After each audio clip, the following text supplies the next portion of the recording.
Good evening and welcome to Livid Comics Lair. We have a special guest for you tonight. This is going to be a real fun show, guys. Our guest tonight is a paranormal investigator. He's worked on the A&E's Curse of the Bell Witch project. He's also into UFOs, aliens, all kinds of crazy stuff. So please feel free to ask any questions you'd like live tonight. I'll be sure to answer them for you, but we're going to be telling ghost stories and all kinds of crazy stuff. So please welcome our friend, Mr. Nick T. White.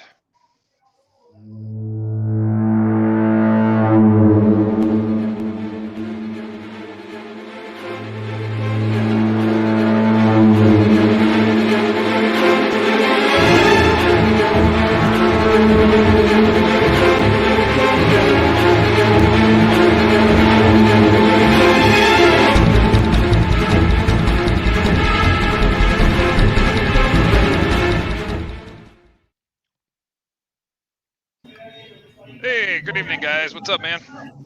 Good evening. Here we go again. A ghost show, and our guest is a ghost. Yeah. He'll be here. I'm kidding. I know. He's coming. Yeah. He's gonna make a magical intro, like a big entrance, like he's gonna levitate up to the floor or something, right? So. Yeah, well, let's take this opportunity real quick to promote the con tomorrow, since we don't have a guest on yet. Yeah. We got Granite State Con starting tomorrow. Joel and I will be there. Rogerio will be there in spirit. We're gonna send him a T-shirt that says the setup. Right there. Yeah. There you go. We're gonna send Rogerio a shirt that says my parents went to the con and all I got was this shirt. Yeah. I'm gonna send you some brownies from that lady that's up behind us, Rogerio. They're gonna come. They might be stale and gross by the time they arrive in Brazil. That would be nice.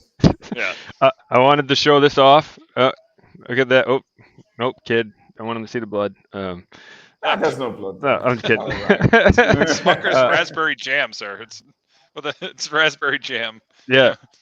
Thumbs up. This came just in time for the con, a day before. As you can see, it says Granite State Con exclusive. So anyone that's pre-ordered the Brian Silverback's 1 in 100 cover, this does not count towards that. This is exclusive. This is not what you will be getting, so don't worry. This doesn't count against that 100. But just to show it off a bit. Here, I'll go full screen for you, bud. Yeah, I don't want to give away. Yeah. I want to watch it. Yeah, so it looks awesome. You're not gonna be able to see it with the reflections, but hello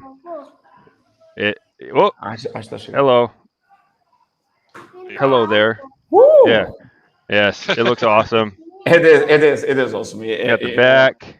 Oh, I see Nick's ready to come on. That was a good opportunity to share that. Anyone that comes tomorrow will be selling these along with all of our other snake oils and nonsense and lotions and potions will be available for. Yeah, we're doing some giveaway too, right? We have a big gift basket too that. Full of stuff that we're gonna raffle off. There's no charge for the raffle; it's a free raffle. So. I don't even know if we told you about that, Rogerio. We're doing a raffle for both days. We got a gift basket. We're putting every comic that's there, all of it, each of the indie creator comics that we have on our table, our own comics, some of the stuff like the yo-yo sticker, bookmark, trade card. We're putting everything in this gift basket, and we're gonna pick a winner at the end of the weekend. So wow, this is fucking fantastic. You know? It's like coming back to your childhood again, enjoying things that you didn't even know that existed. And it's great. I'm very excited for you guys, you know. And you saw my post there. I say, okay, I'll be there spiritually because I can't be physically at that place. But when you show that kind of print, you know, is very high quality from I can see here. Yeah, it's just a blast for me. Fantastic. Well, we'll be talking you up. Don't worry. The other thing too, I didn't even tell Joel this. I went back in the place after he left because I was bringing in some other stuff that we needed to bring to our table, and a few people started talking to me, and they saw my shirt. They're like, "Oh, you guys are over there," and like, "Oh, we got to come over. We got to buy a book tomorrow. Your stuff looks awesome." And they were asking me for like tips about the con, and I'm like, "This is our first one," and the guy goes, what? He goes, we figured you guys have been around the block a bit here. Like, this looks awesome. So It's good at faking it. Fake it till we make it, right? So, yeah. So my reaction was, oh yeah, actually we've been to a ton of them. thousands of them. Yeah. Yeah. All right, So, we can bring Nick on. Nick's anxiously waiting in the background here, so we're gonna get to our guest tonight. So let's bring on Nick, and we can start some fun tonight. So here he comes in. There he is. There he is. Yay! What's up, man? It's been a couple months in the making, and here we are finally. So thanks for coming on, brother. Hey, man, I'm really honored to be on here. I appreciate you guys asking me to be with you guys. Yeah, this is gonna be a trip, man. We've been wanting to get Paranormal Investigator, something like that, for months now. So this is super exciting because I'm so excited. Seriously, after even getting to talk to you guys and seeing what you do, I mean, the stuff that you guys do, I mean, it's amazing, man. It literally, the artwork and you guys' stories and all this stuff, man. It's something else, man. I mean, I'm excited to even I feel like kind of fanboying with you guys more. Well, it's cool that you're a comic guy too, right? Because that's awesome. Real quick, is there an echo? I may need to throw on my gaming headset so we can hear each other better. I would put on the headset if I was you. I don't hear an echo, but it's a little bit fuzzy. I mean, you guys can see I'm long hair now. See, my hair's all crazy long. Buddy, I'm on 19 months here, no haircut. You get to a point, you roll with it. So, yeah. That's a pandemic looks. Yeah, you guys got all the flowing locks. If I grew my hair as long as you guys, I'd look like an idiot. It just it looks ridiculous. So we're bringing back the 80s. The glam rock. The fun. Right? It's just... 80s. Oh man, that was the time, huh? Yeah, awesome. Get the Fabio look. I'm on my steed, shirtless with like my hair blown in the background. Like, do you think that would help our viership? Would that help or hurt our viewership? Can you hear me good? I don't know. Yeah. Yeah. You're good. Yeah. Can you hear us? Yeah. Hello. Sometimes you got to change the setting on your computer too. That can happen too. Yeah. All right. Yeah, this should be pretty fun because, like I've said on many shows, I got a cemetery here on my property too, so I don't know there's spirits around here, right? So you're talking about. Oh man, definitely. Can you hear me now? Yeah. Can you hear me? You can? All right, my hair's getting all long and crazy. Look at this crap. So I'll take my hat off if you make it feel better. You want me to? Oh man. Oh, here we go. Now, see, you got it going. Yeah, exactly. Yeah, That's how you do it right there. Tonight for you, brother. Here we go. So make you feel at home. My man. Well, all right. Well, you guys just question me up. I'm ready to hang out with you guys. I've been really looking forward to this. Seriously. Yeah. I did not. I was late coming to the room here tonight because I was trying to finish the last episode of Cursed, and I had like 10 minutes left. I'm like, no, like I really wanted to finish that last episode. You got to see some of it, huh? Oh, What'd you think about it? That last one's really intense. Oh man, it was a blast. Yeah, you had I don't know. I'm gonna butcher the names of the equipment, but when you had like the meters going up all the way and stuff, and like that was cool. Dude, I'll tell you what, man. How far did you get? Because I don't want to really spoil a whole lot, and actually, because hopefully maybe somebody might want to, other people might want to check it out. But how far did you get? Did you get to like about the middle ways of the episode? Yeah. Without spoiling anything. Pastor coming in helping us doing some stuff yet? You guys were in a cave, so man, you talking about crazy, man. Pastor come in there. It's once you see him, you know shit's about to go down. Oh man, I wish I got to finish. Yeah. Oh, you'll have fun with it, man. You will. Definitely go back and check it out, man. And thank you for watching it. I really appreciate that. Oh, you kidding me? Yeah. So anyone that's watching, that's interested in watching the series, it's on Amazon. You get, I think it's like $12.99 for the whole season. So yeah, it's pretty cool. Yeah. Yeah. So I own it now, so I'll be able to watch it. That's awesome, man. I do have some of the clips. It's on my YouTube page, so if anybody wants to check some of those out, I think I've got just a little bit of the cave and some I think when we went towards John Bell's gravesite, which was crazy as shit, man. Did you get to watch that episode? Oh yeah, man. I'll tell you what, buddy. Let me tell you something. I'll tell you some behind the scenes shit. Some of that right there, buddy. When we got down inside of that the forest area where that where the gravesite was. That gravesite was actually not where the original gravesite was. It was like the original stone was stolen. So like I think it felt like, because I don't talk a whole lot about them, so I've got a little bit of abilities Lord's blessed me with, so I pick up stuff once in a while. So this thing, I was picking up something on it, a little bit further to the right, and only thing we drove back there on that farm area was we had a van, we had a 4-wheel drive or a little 4-wheeler. A couple guys was carrying some bags and some other shit, and then like some equipment or whatever it was. And I like I always do, and I was like, man, well, y'all go ahead. I'm gonna stay back here for about 10, 15 minutes and see if I can pick anything up. And so I grabbed my audio recorder out, and literally I caught like voices of a man talking to me, like answering questions and shit like that after this was already gone. So I mean, that when I got to even have the opportunity to do that, I just really felt blessed, because I mean, who am I for you guys to contact me to come out to do a TV series? And I was like, you guys, this is really cool. And I live literally, well, I grew up and went to high school literally just about 30 minutes to an hour right there next to Nashville in Laverne. I went to Laverne High School, and we heard stories about this place, Bell Witch Cave. You hear there was even that, I think that movie had came out, An American Haunting. It had Sissy Spacek and Kiefer Sutherland and that group in it, and that was just one of the theories, man. It was just tons of theories, but just having that opportunity to get to go down to that place was wild. And then to catch a few voices of this man talking back to me was really crazy. And I'm trying to find those files, because I usually keep all of my files, but I'll tell you one more little thing. See, I had one of them new Galaxy phones at the time. I don't know if it was a 4 or whatever, but I had audio recordings. I went around and took photos. I took a video throughout the cave over near where the house was and all this other stuff. And literally as soon as we crossed that line, leaving the driveway to leave that property, my phone just dies. It completely dies, and I'm talking about RIP dies, not just battery dead.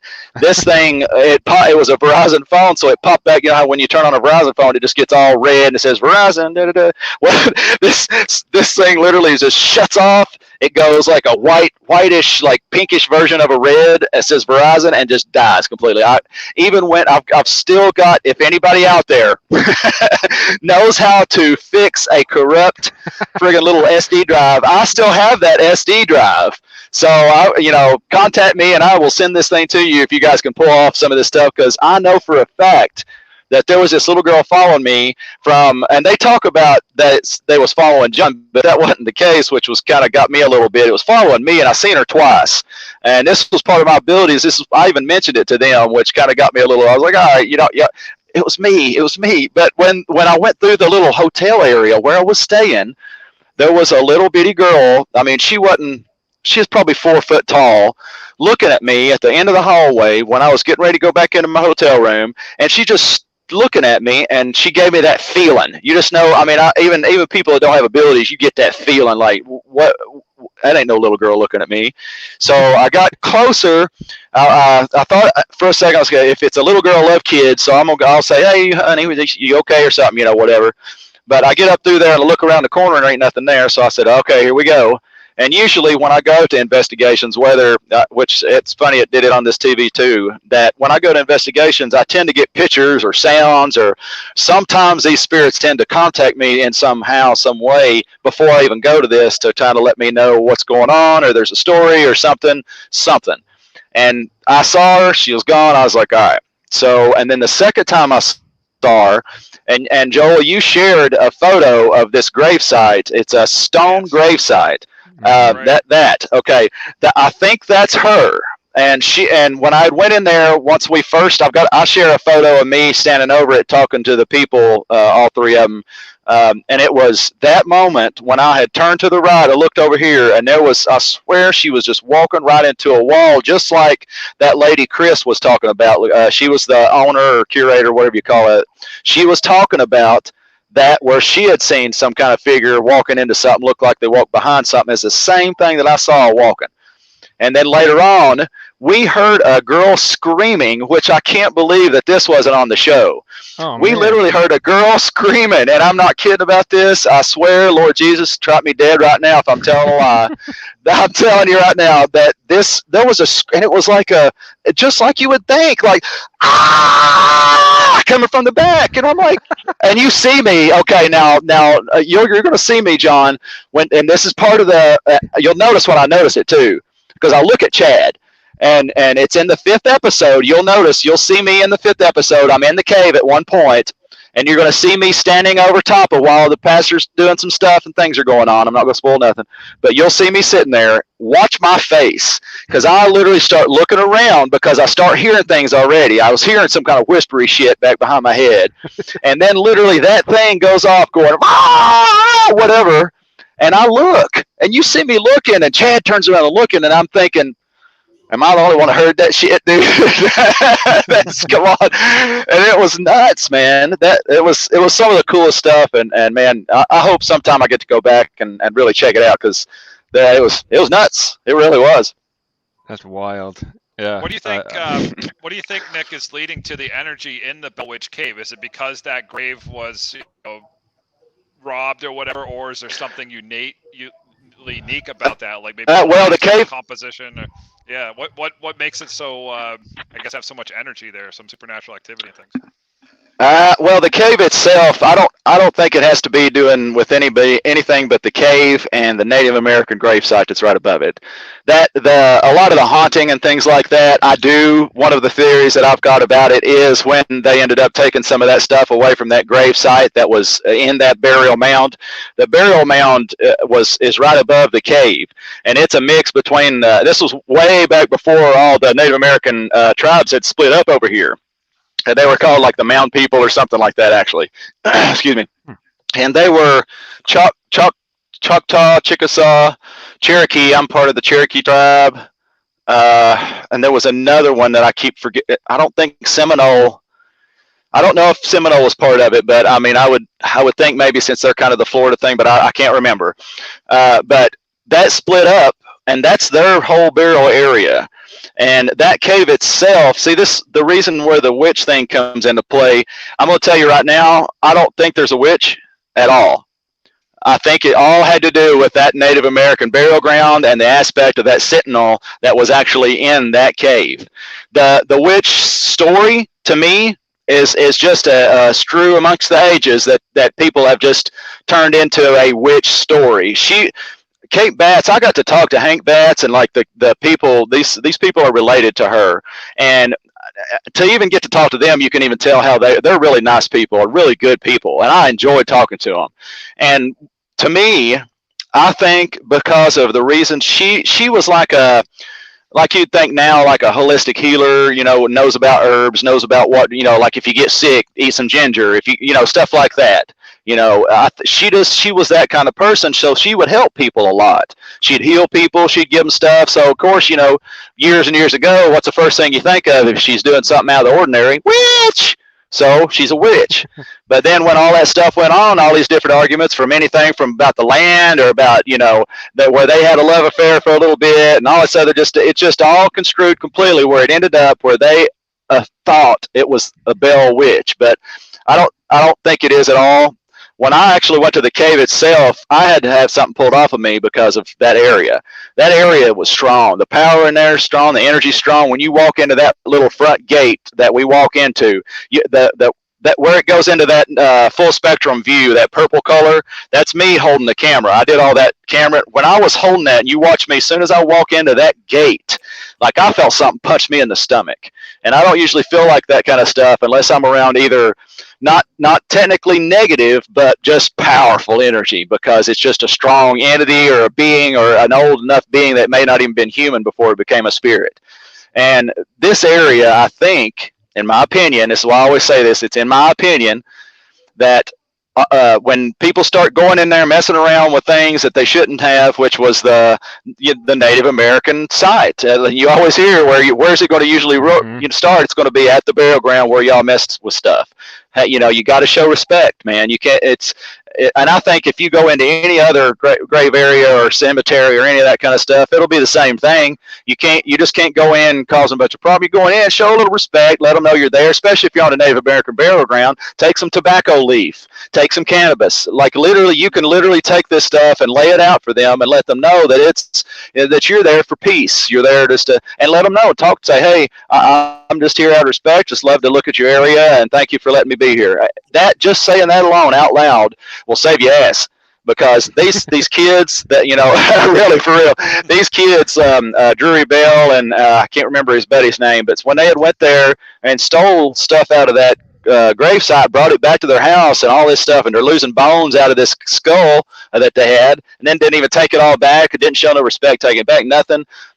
That stuff's gonna come. It's gonna come right to them, and wherever those kids are, they're gonna be the ones that's haunted. It ain't gonna be the stuff where it's at. It's gonna be them, and that's why their whole family ended up having a generational curse, because they never did break that until that area when we got to our stuff. But I'll tell you, man, even though some of the stuff that we did, you know, kind of helped a little bit. Good buddy, he was on there, Willie Windwalker. You talking about an amazing man, but he told them a lot of stuff to do, and they didn't really do everything he said to do, which kind of got me upset. And then even was saying like what he didn't help. It's because he didn't do it. See, you got to follow the rules. Yeah. You know, you know. And then he was a shaman. He knows what he's talking about. You know, and he's part of the tribe. That's his thing. So if they would have done that correctly, and you know, said cool to the land, say cool to the spirits, and, you know, hey, we're good, da da da, all that stuff, then it would be fine. But they didn't do that. So I still think that there's stuff going on that we didn't have a chance to go down to really get to dig into. And man, I mean, that's why I'm still excited to try to want to go, because, you know, there's been a lot of people get to go to the grave area or the cave or stuff like that. Even I think the Ghost Adventures guys had went there and did some stuff in the cave, like some infrasound and things like that, which they had caught some stuff too. But they didn't have a chance, to me, even still, to go further back than they should, than they did during that show. Because I watched that show back then. I used to watch it. I don't anymore. They get a little too over dramatic nowadays, but it's all good. I still love the guys. But when they had went to the cave, they had caught some stuff, because they had took some of the like, I forgot what the guy's name was, but he is part of the family. So, but they didn't stay but in that front area. See, that's what gets me. I wish they would have went on back and checked out where, like, the closer the flow stone was. When you first go in, it's kind of a little bitty hallway like kind of thing, and then the first area opens up really big, and then there's that gravestone up to the top left, that one that you shared about, Joel. That's where that was the stones. And then when you look to the right, there's like this opening that goes up, and it's kind of like a wall, and then it goes on back to another little small area, and then on the back there's another one, but they didn't get to go back there. Back there, when we went on back through, it felt a little claustrophobic once you go back through there. But as soon as you open up, you see on one of the episodes when we go into the cave, John walks up a little bit, and I'm talking to him up there, asking about, you know, do you know John? Do you know his family and stuff like that out loud? So it's reacting on the K2 meter. And then that right back where John is, myself and Chad were standing up against the wall.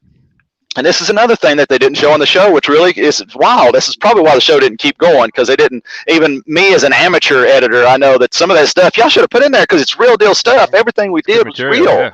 Yeah. All that stuff, dude. You know, when I was there, everything, I made sure that everything we did was on point. What it was supposed to be, we wouldn't tell no lies. We were going to get in there. If we didn't find nothing, we're not going to find something. If we do find something, then we'll tell them what it is about, because that's me. You know, I didn't want to go on the show just to make money. I'm trying to be famous. Ain't none of that shit. I'm trying to help. You know, I want to be out there so people can see that there's real stuff out there to learn about. There's, you know, even when they're going out just, you know, ghost hunting, this shit's dangerous. This shit is real. I don't care if you believe in it or not, it's there. You know, you can believe religiously, you can believe not religiously. Whatever is there is there. So you got to be careful. And it's cool to have people to look up to learn from, and not people just trying to, you know, make themselves look pretty on TV so they can make some money. I'm not all about that shit. So when they signed me up, I said, look, guys, I want to be on here. I want to help people. I want to teach people how to investigate, and I want to show them what I know. I'm not saying that I know tons of shit. I'm not no expert or none of that kind of stuff, but I know a lot. I've dealt with a lot, and I've seen a lot.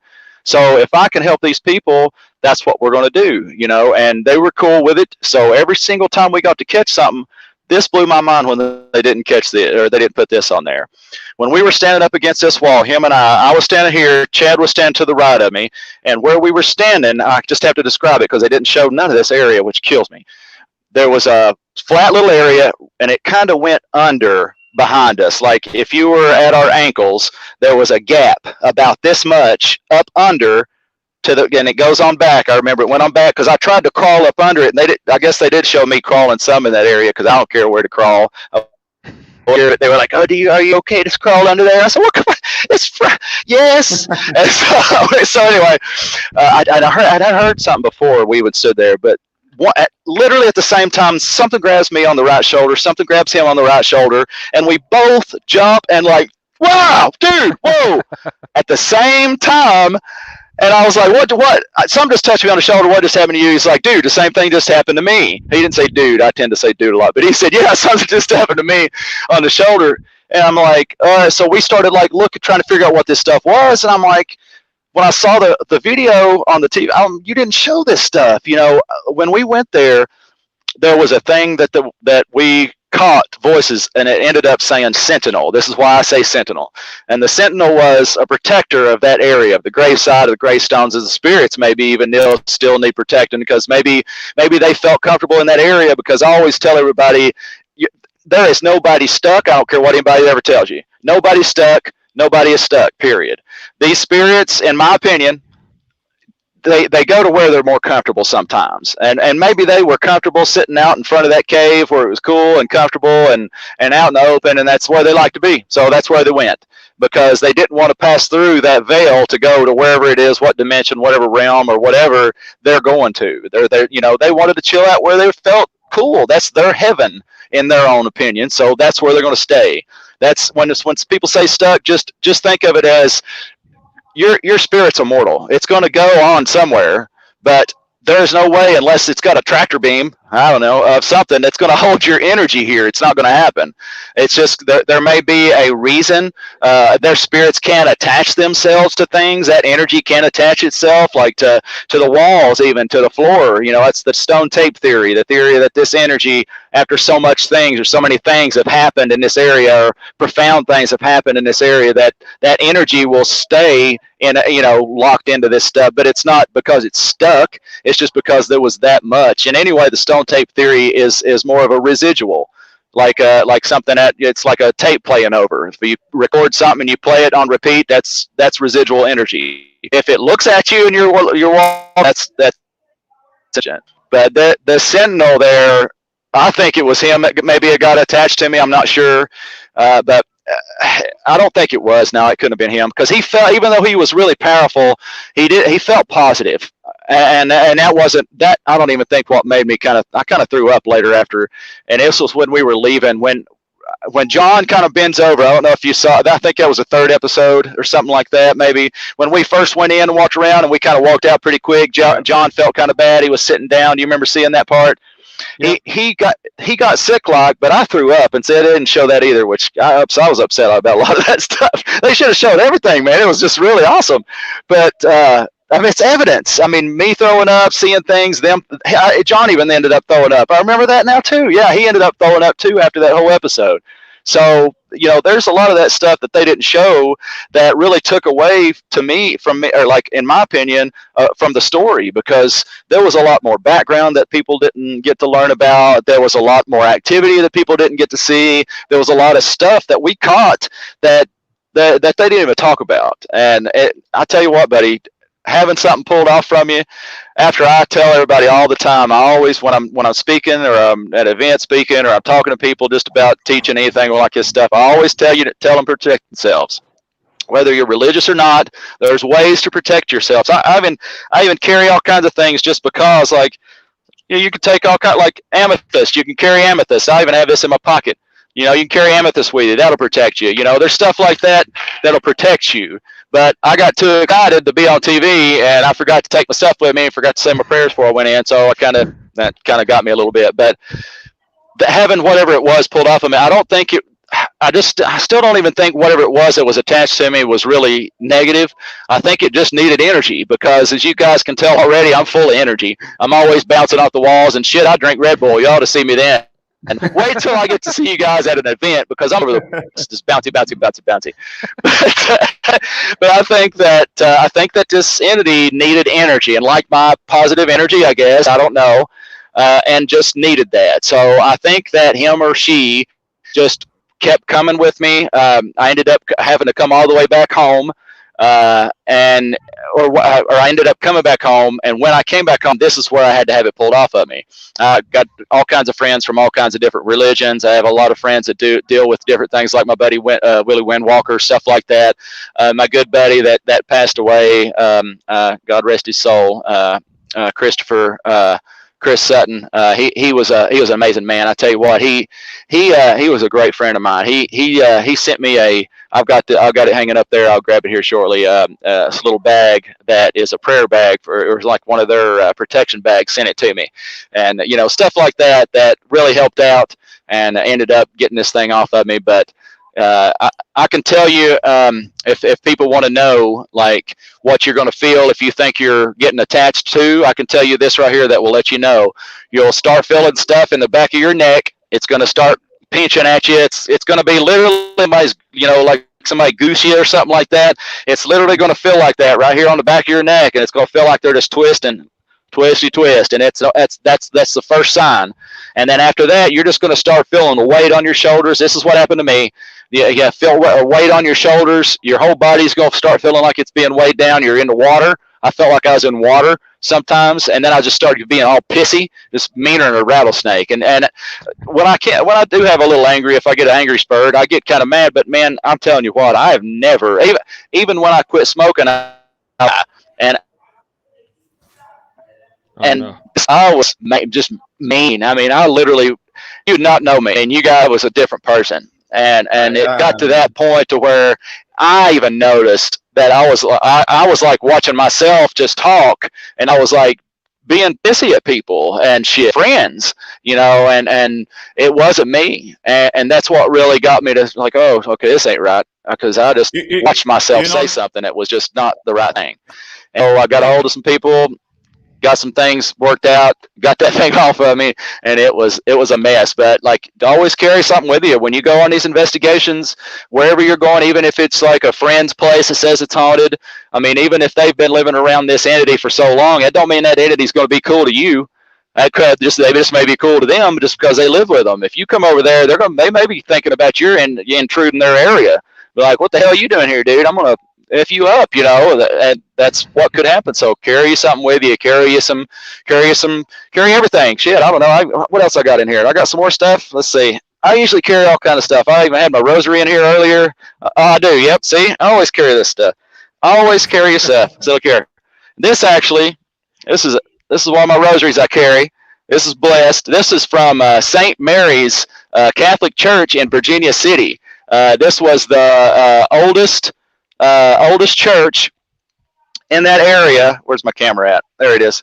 The oldest church in that area in Virginia City. In Virginia City, that's where the mining for the silver had started, with the Comstock lode and the big silver mining boom and all that stuff. That's where that was at. And this Catholic church has been there the whole time.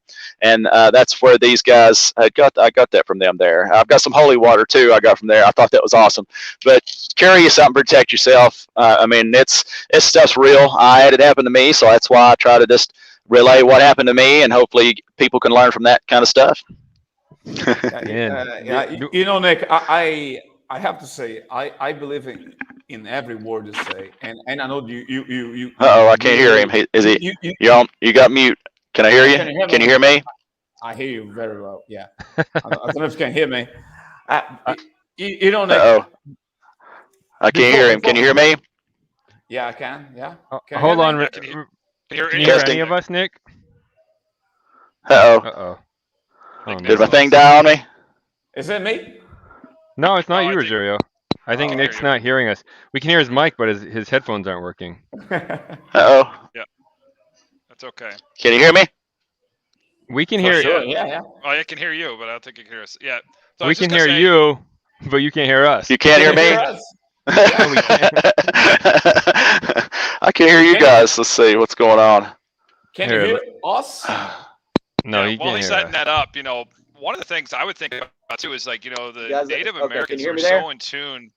They were so in tune with the Uh-oh. land and everything that I it's can't hear you quite guys. possible that Let's see. maybe they were able to, you know, put some type of a protection, like he was saying, like the sentinel onto the cave, right? That's plausible. Like, Oh, I don't and know, a lot buddy. of those sites I don't know what happened. are even Can you hear older. me? Yeah. Yeah. Yeah. You can't hear me? Yes. Yeah. Huh. Let's see. I can't hear you guys. You guys went mute. Let's see. Oh man.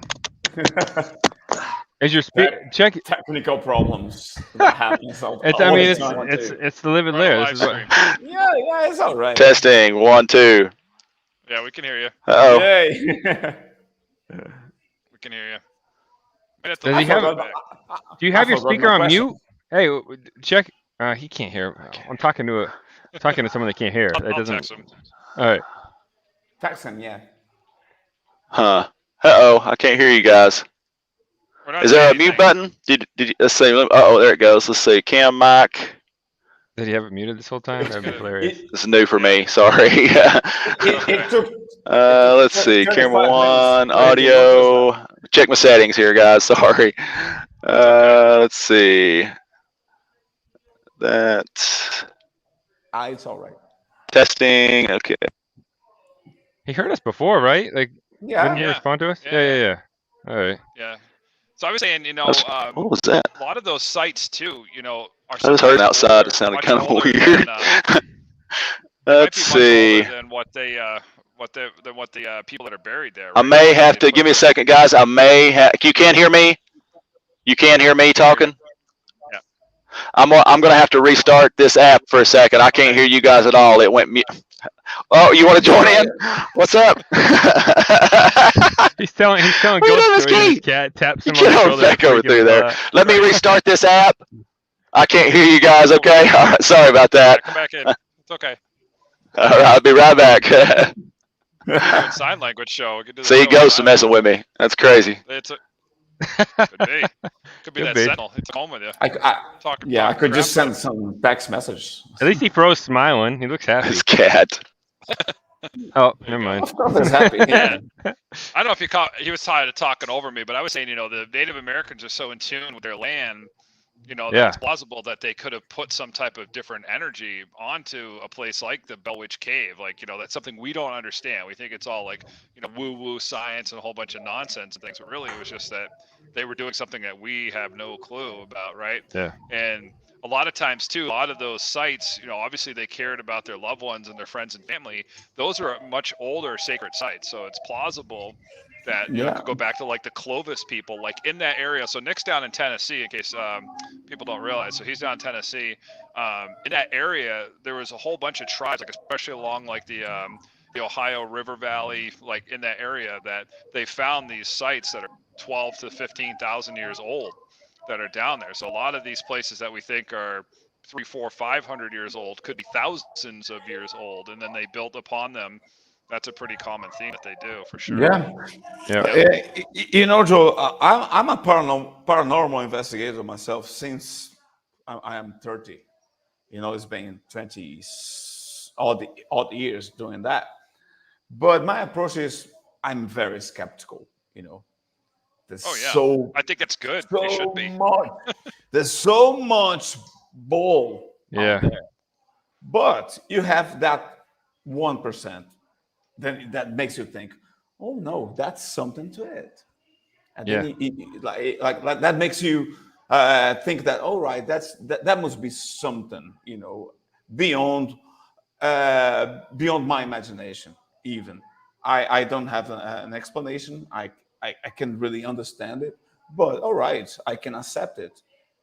But when you investigate that kind of thing and you are a believer, you know, you're better off doing something else, because if you're a believer, things are already in your head. Yeah. Oh yeah, I'm in a paranormal group on Facebook, and people like to put up the reflection mirror or like in a piece of glass, and they're like, "Oh, do you see?" I'm like, that stuff's weak sauce, man. That stuff's nonsense. Like, get that stuff out of here. Your mind will make you see things in any pattern. Like, the human brain is set up from infancy to like recognize your mother, your father, like how to tell people apart. So we see faces and everything, right? People in the clouds, on the wall, anywhere. Yeah, the wood, like a knot in the wood looks like a face, like all of those things, and that's because our brain is programmed to see that. And if you want to see faces, you'll see faces. But like, I would think it'd be kind of shitty as a ghost, right, to come back and you can only exist in like somebody's window, or that's really the only time. One thing I'm going to ask Nick when he comes back on is like, that kind of blows my mind is that with everybody basically has a pretty high definition camera in their pocket now, an audio recorder. Yeah. Why aren't we seeing more, imagery? And the other problem, that's one, and then the other problem that can come from that is that a lot of things can be easily faked now, right, with special effects and CGI and all that type of stuff too. So who knows? Yeah. Right? Even if you get something good, someone's gonna say, "Oh no, dude, that's bullshit," and it's just something you made up on your computer. So Don says, any questions need to be asked. I feel people are more advanced in it. Oh, absolutely. Yeah, I've been banging on with John about that. That's kind of with Yule. We talked about that. Like, how did he get this ancient device that can do all these things? Well, the technology in the past was greater than we have now. And then, we've talked about him before on the show, but like Graham Hancock talks about that we were a more advanced society, and then a cataclysm happened and we had to restart society. And he uses the analogy, if I sent you out into the woods with a hatchet, how long before you could send me an email?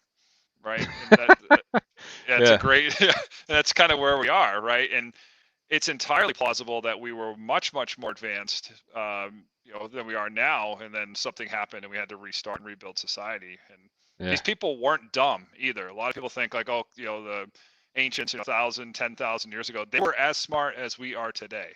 Right. So think about that. And they didn't have all this distractions with, social media and all the other bullshit that we have to deal with. So, right. So they just had time to do it. Right. And it seemed like they had a better cohesive societal structure too, where they kind of helped each other more than we're doing currently. Maybe we can get back to that at some point, but nah, don't hold your breath. I think, well, if something happened like that though, if we had another cataclysm, right? Yeah. It's plausible that we might have to band together. Like, oh shit, like I don't know how to, make cheese. I gotta go find somebody who knows how to make cheese. Like, 'cause I want cheese. I don't know. I gotta find people that know how to do all this stuff. Right. That's a real thing. I know you guys haven't had a chance to watch the full series yet, but there's definitely some disturbing scenes in it. Like the part where he's talking about, he's getting down and crawling and shit.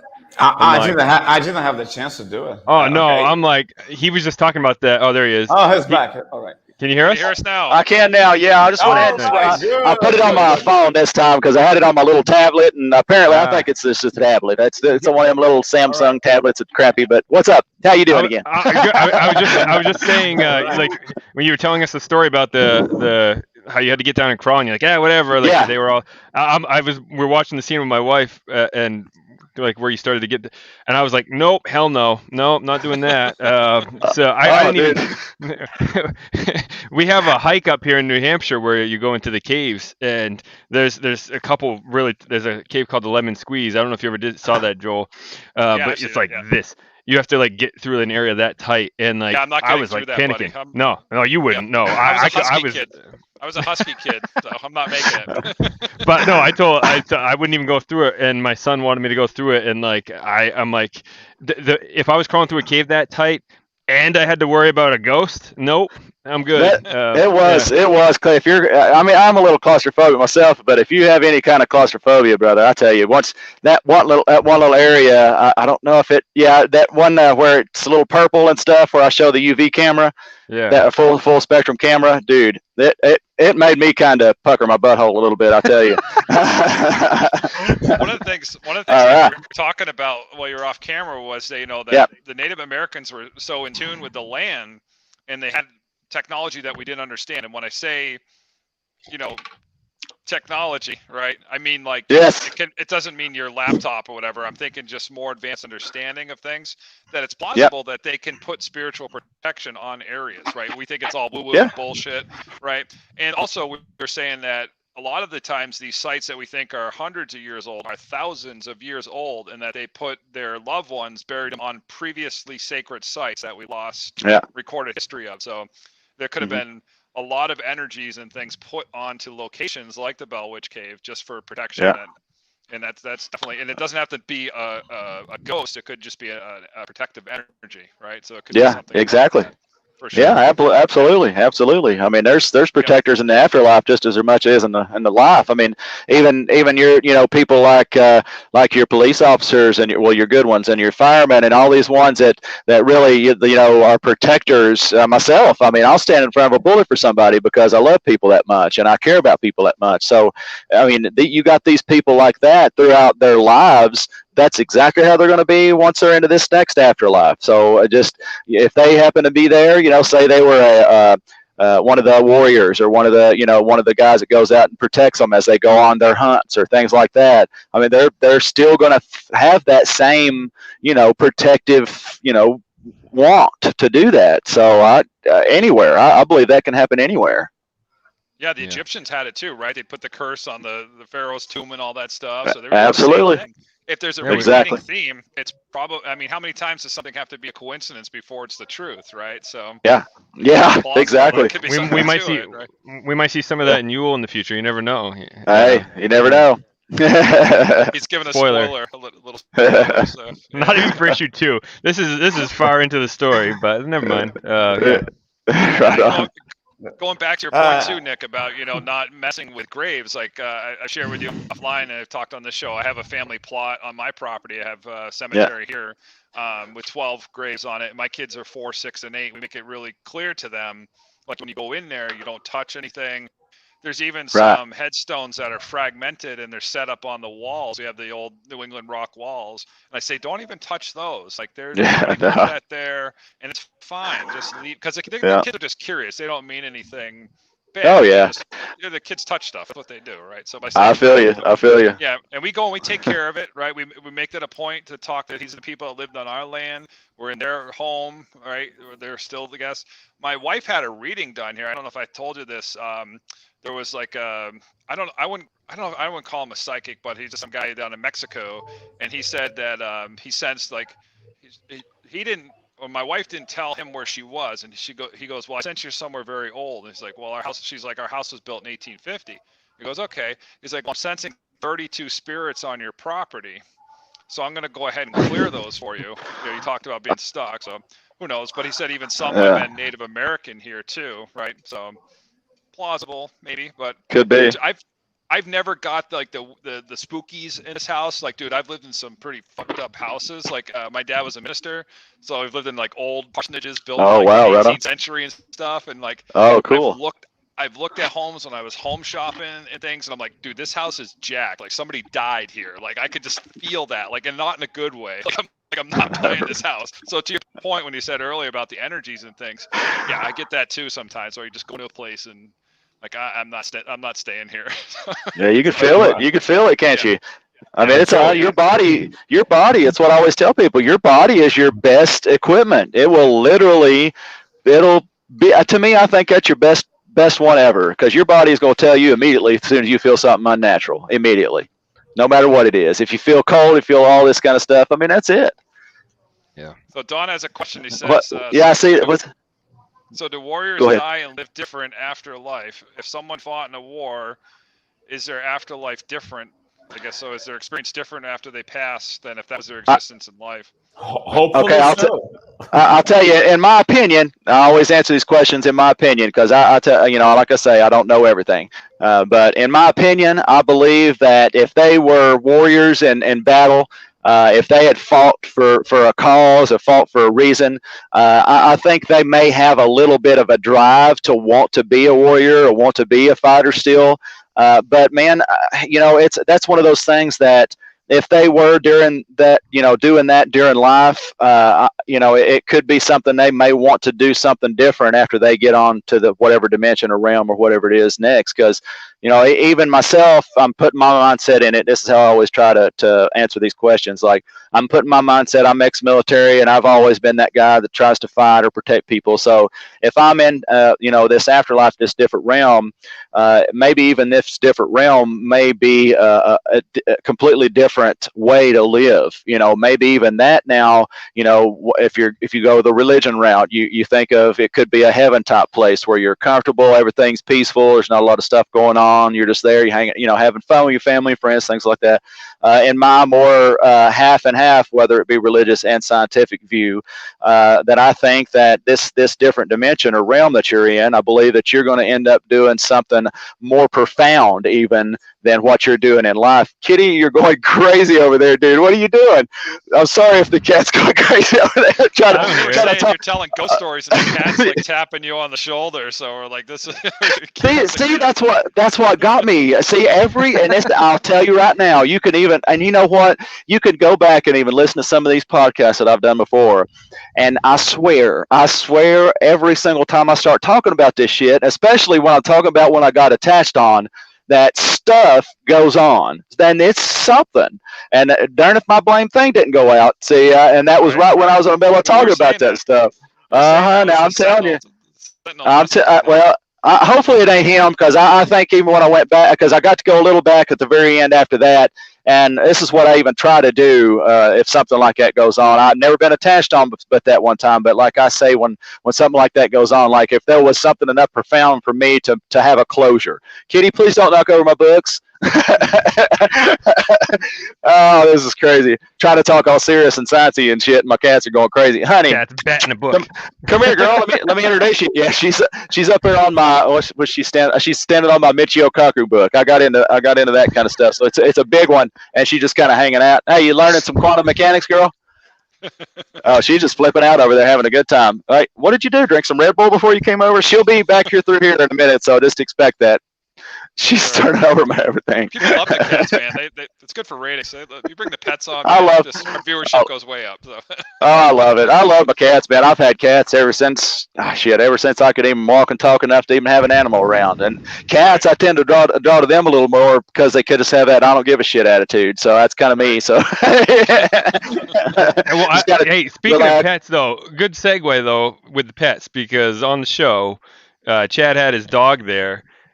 That stuff seemed genuine. Like, I said this to you in a text. I was like, Chad seemed genuinely spooked. He seemed like he was scared shitless. Dude. Like this straight edge, serious guy. And he was just like, what? Like, this isn't what I was expecting.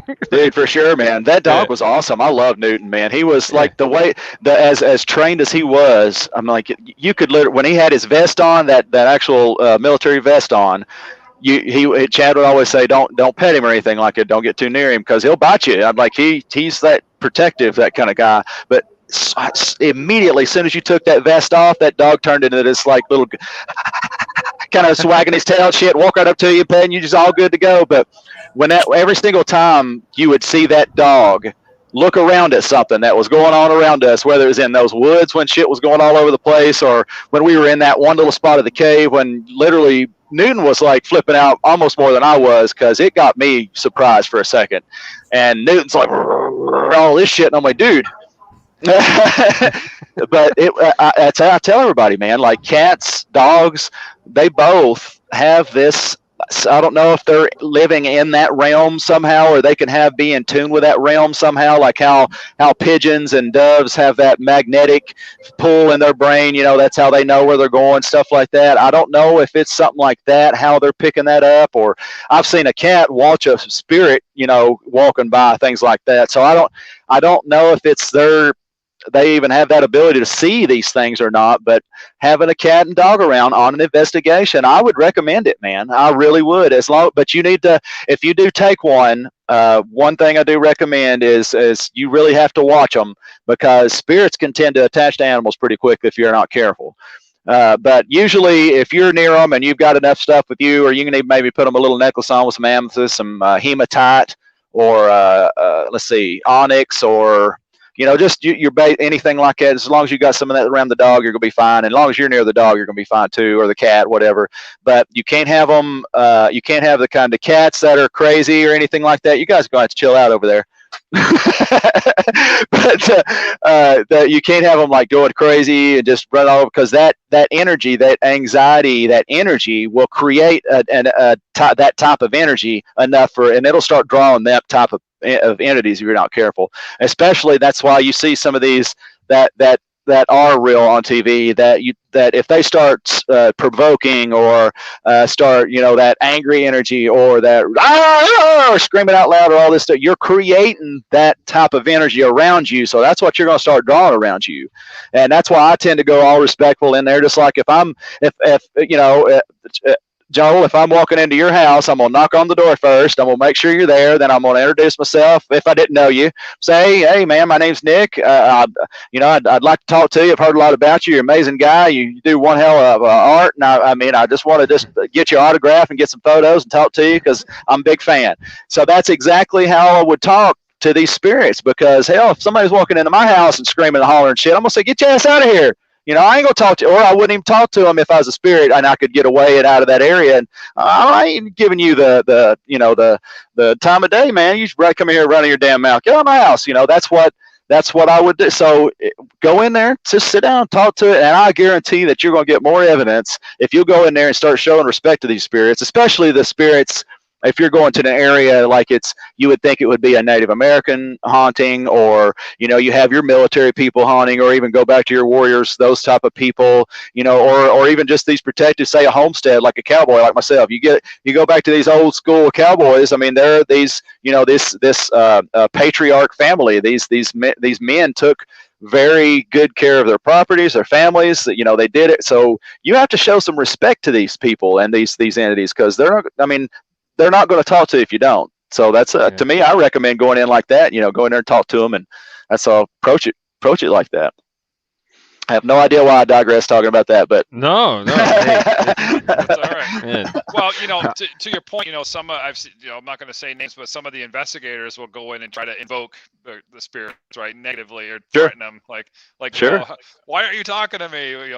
What are you, dead because you sucked at being alive? Like, they come up with well, now sometimes, okay, now I'll tell you, I have provoked. I don't do this often, but like, if it's something, if I'm going in now, and this is where I won't really talk down about some of the people that do it. Now, some of them are just idiots. You run in there and start running your mouth, you ain't gonna get shit happen. That's what I know what you're talking about.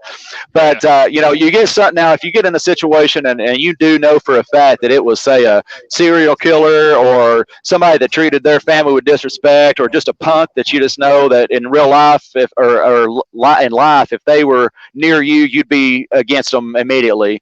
That's something, because I'm that way. Like if it's a person or a friend of mine, I don't care if they're a buddy of mine. I remember is 6'4", 270 pounds of muscle in Gatlinburg one time, and a guy got out and started running his mouth to him, and I stood in between them, knowing damn well this dude could pull his head off. I knew, but that's me. So I mean, if you go in, they're going to be like that too. It's if you just go in there showing some respect, it's just a lot easier. But and except for when they're like these evil, mean people, I mean, just treat them exactly how you think they'd be treating you, and then that's how your investigations will end up turning out. A lot of times we run it. They always say like they see ghosts from a historical period. On any of your investigations, have you ever run into what I call like modern day ghosts? Like, I saw a dude like in a FUBU shirt with like some Chico jeans. Like, it's always strange. It's always like some Victorian era, right? It's like, why aren't there any more modern day ghosts? And I have a theory that maybe it's all of our electromagnetic fields with like our Wi-Fi and our 5G is making it harder to imprint onto modern era. Maybe I'm wrong, but I'd like to hear your thoughts on that. No, that's not the case, but that's a good thought. That really is a good theory. But you do see, in my experience, I have seen more modern, not quite wearing Jinko jeans or nothing like that, or some what was that? What was the other ones I remember? And then there's cross. You remember them crisscross? Those.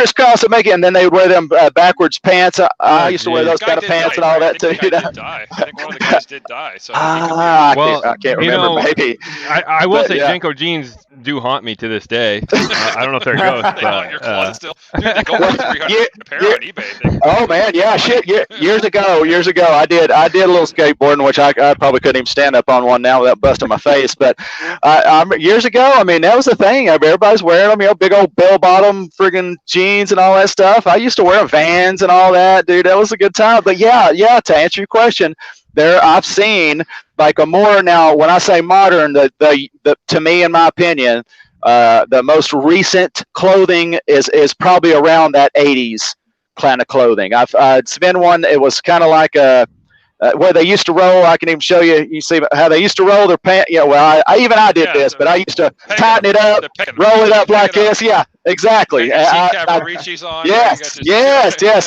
And it was, and it's them bright like not is it Stonewashed is what they used to be called. I can't remember. Yeah. And I'd seen this spirit walking by with this kind of stuff. So that is recent. But there's another one. Actually, that's even that's not the most recent that we've been around. I went to Wheatland's Plantation down here in Sevierville, Tennessee, and there's a video actually on my YouTube, so go check this out because this is where it was at. And Chad Lindbergh and John Tenney on Ghost Stalkers actually went to the Wheatland's Plantation, which drawed me to it actually. But this place, it had tons, and I really wish I could get to go back, and I'm still trying to get back a hold of them. Tons of wormhole areas in that whole property. And why I say this, and I'm not easy just to say something. I'm not easy to say it's haunted. I'm not easy to say that there's a wormhole. I'm not easy to say, or Einstein-Rosen Bridge, excuse me. I'm not easy to say anything unless I've got some facts. I'm not going to go and say there's something just to make myself look better. It's not who I am. But this place right here had, I'm going to tell you probably on my counting, I caught at least 5 or picked up at least 5. One of these areas in the back, there was 3 little houses, and what this property was, it was an old kind of like a plantation-ish kind of home where there was where they did have slave homes, and they had slaves in the whole area that worked the whole property. And in this one area, we had started picking up. She is some kind of voodoo priestess or some kind of something or another. What they would say. This is what they told me. Now only thing I called to this lady or man or whatever that thing was some of the shadow of it moving by, and then some weird sounds from it or whatever it was.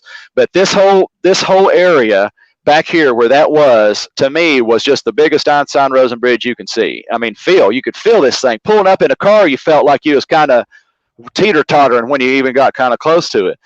But during this time, I can't remember the fella's name, and if the guys end up watching, I'm so sorry I forgot your names. But these fellas that used to own or used to run the Wheatland's Plantation, that don't anymore. See, they sold it to a private owner, which now I think they just live in it and their kids live in it, and I have no idea what they're even doing with it, which blows my mind that they're in there and not trying to figure out something. And it's a museum like this. They've got history, like all this stuff. There's more than they've recorded. There is more than 200 bodies buried on this property.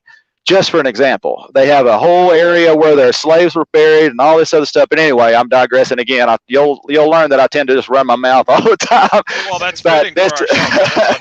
That's what happens here. But this one little area, one night, this fella, he told me that there was a lady screaming, and she started screaming a name. And I don't remember what he said the name was because it's been a while, but I remember he said something. She was screaming, "I can't get out of the water," and something about New Orleans and something about something else in that area. And she named some streets or some kind of one of the streets in there, some shit. She was hollering out for her husband. And this was a lady that died during Katrina.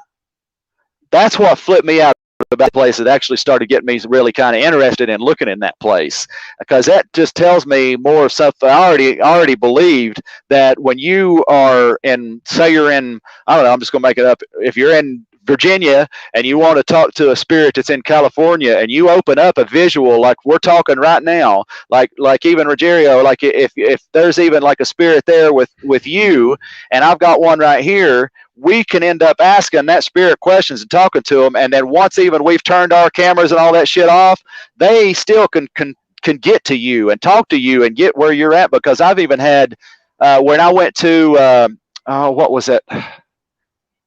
Fort Wayne, Indiana, when I went up there to do an event there. I had started getting in contact with a lot of people in that area because that, to me, Indiana and Illinois, all that kind of area, it's pretty haunted in that place. And all around, I mean, you can almost go to just about any city up there, and there you'll pick up stuff and things that we had caught were just voices and sounds and things like that, even when we had checked out some stuff after the events. And a buddy of mine had turned, actually it was Chad Lindbergh, when he had went up there to do one of these little live things. Chad was sitting there with everybody on live, and I was watching him on live, and we was talking and stuff back and forth. Just we'd ask questions out loud, and it would do stuff because he was doing some event stuff there. So next thing I know is Chad says, he holds it up and he says, "Can you tell me what this guy's last name is?" And this friggin' thing said Nick White over the thing. No. So I mean, I'm not shitting you. I am not shitting you, and it was the craziest shit ever because this was literally I had just talked to got to talking to Chad Lindbergh a little bit. He's a cool cat, but I don't say I know him personally or nothing like that. But he is nice enough to talk to him a little bit for a while. So during that time, even after that, I asked him. I said, "Dude," I said, "I heard not only I said my full name over this Ovulus, but we heard it over the recording too." And that's what got me, because sometimes energy can tend to pick up, like you have these ovuluses. Hey, kitty. Come here, honey. It's okay. It's okay, sweetie. Come here. But we were having this. I'd be like the guy with the white cat. Yes, pretty. We'll see. Okay, but Dr. Evil, but... that guy with the what is it? The black cat, or is it white cat? The big white furry cat. I'm talking Dr. Evil from Austin Powers with the skin. The hairless cat, and he's dude. Bigglesworth. Yeah. You're the man, dude. I know. Yeah, I knew we'd all get along. We watch all the same stuff too. How funny. But now I'm forgetting because now I'm starting to think about that movie. What was I talking? No, you're good. No, you're good. What was I just saying? What was I talking about? This cat got me all messed up. Let's see. What was you're gonna have to pick me off here? I forgot what I was talking about. Lost my train of thought. Like how the spirits can talk remotely through like a channel. Oh yeah. Talk about when they were doing. Okay, cool. Yeah. See, this is what these cats do to me. But we were sitting there on that thing, and even after that, when it had said my name, like I said, I was like, dude, this doesn't usually do that like that. It's speaking over here. This is what I was saying, because those ovuluses and things like that there's word phonetic generators. Any kind of energy sometimes can tend to set off one of those words. So unless you're getting intelligent answers from it, sometimes you can almost dismiss it because it could be picking up a phone that's not turned on airport mode, or somebody's, stuff like that. It'll pick up anything. So for that thing literally to say, after he asked, "What is this dude's last name?" Nick White. And then we heard the same shit at the same time on that thing, said Nick White on the audio. That really just proves that, man, even if you're across country, across the world, I really think that even in space, I think that our energy, that's where these Einstein-Rosen bridge theories come from, where I think that there are wormholes, these stargates across the earth, and you can even see them in some of this old ancient archaeological locations that has these indented. Hey, I'm sorry. They're going. Hang on a second. I'm sorry. I got to get my kitty, honey. All right, cool. Sorry, I've got like my. Yeah, they're over there like getting on my comics and stuff like that. Actually, not the comics. Yeah, it's actually the stuff we that break the show for comic safety. So we have to take a I have a 6-year-old here, so sometimes I have to do that. Okay, cool. Yeah, because it's a few of my good comics that I was going to kind of talk about once we kind of.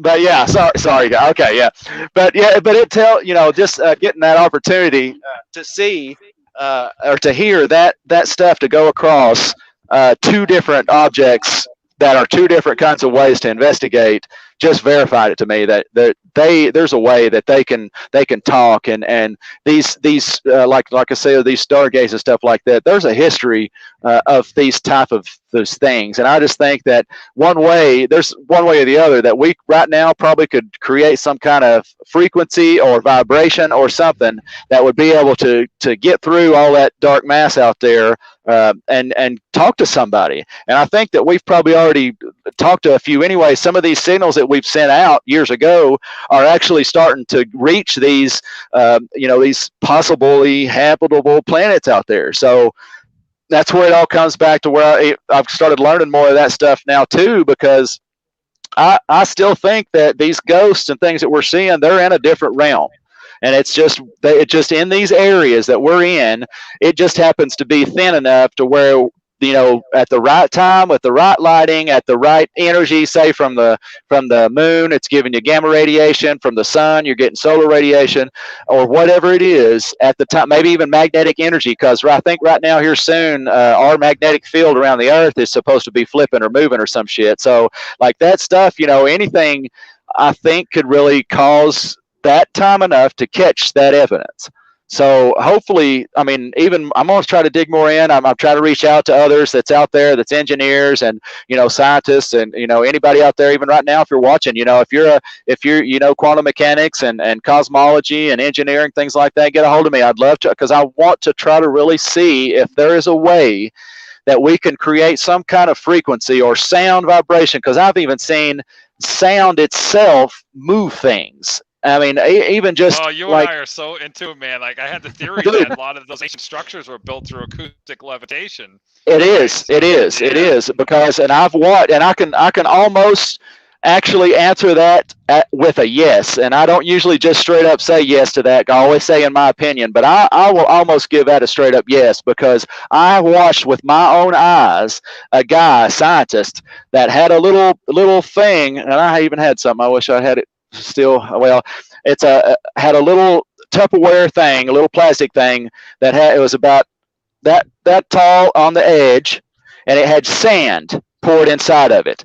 It had this little bitty thing that was kind of like if you stack about a 50-cent piece, about 6 of them together, that's what size this thing was.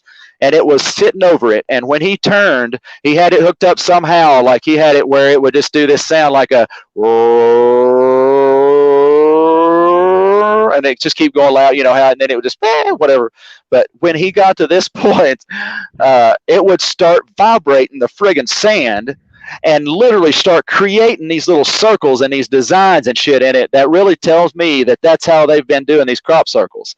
So that's it. I've watched it in front of, so I wouldn't doubt one bit that there's a way that we can create some kind of sound or frequency that we would actually be able to break through that multiverse and talk to somebody. And this is actually, which is kind of cool, we got to this point, because this is one of the documentaries that I'm putting together. I've been trying to film this, which I had to take a break because there'd been a lot of stuff going on with me out in Reno, so I had to take a break from it. But I'm going to get back to this and finish this documentary. It's going to flip you guys out. I am going to talk to myself across the multiverse. And that theory comes from the theory that every single person has a doppelganger in every single one of these universes, whether it be just like them or I know it's a crazy example, but you guys will understand. Just like the Spider-Verse, just like exactly the way that he went, there was the Spider-Man 2099, which I immediately speak of him because that's one of my favorite Spider-Man. Then there was the Ultimate Spider-Man. Then you have the Miles Morales. You have I could keep going, but that's exactly the same aspect. And I believe that shit right there is real. And I believe that there's a way that I'm going to be able to talk to myself.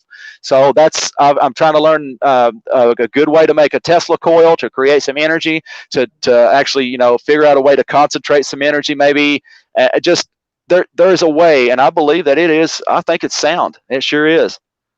That's freaking awesome. Yeah. Oh man. Well, speaking of Spider-Man 2099, I know you were jealous. You mentioned we're gonna be. I only threw. I didn't even want to go to comics yet, but you mentioned the title. I had to say it. Oh yeah, for sure. Yeah. So. Oh, dude. We're gonna get the VIP access. Being a vendor, we'll get to talk firsthand to the creator, right? Wow. We lost him. That's Gotta defend great. himself. Sorry, Cool, I didn't mean to throw it. I didn't mean to throw a jab in. Sorry. I had to do one of those when Peyton Manning said when he got on the field and they asked him or tried to give him a play that he didn't want to do, he'd just kind of go, Let's see if Omaha. can't hear you. Yeah, I'm gonna come on play. Thanks, Yeah. coach. Omaha, Red Blue 42. We'll get you a book, Nick. We'll try to hook you up. We'll try to get you a book. But Oh, dude, you man, you guys, shit. Dude, Hey. man, I'll cry, man, y'all, because I'm serious, y'all. I'm just like you guys, man. I'm telling you what. Ever since I was a young kid, comics, games, even cartoons, man, had saved my life.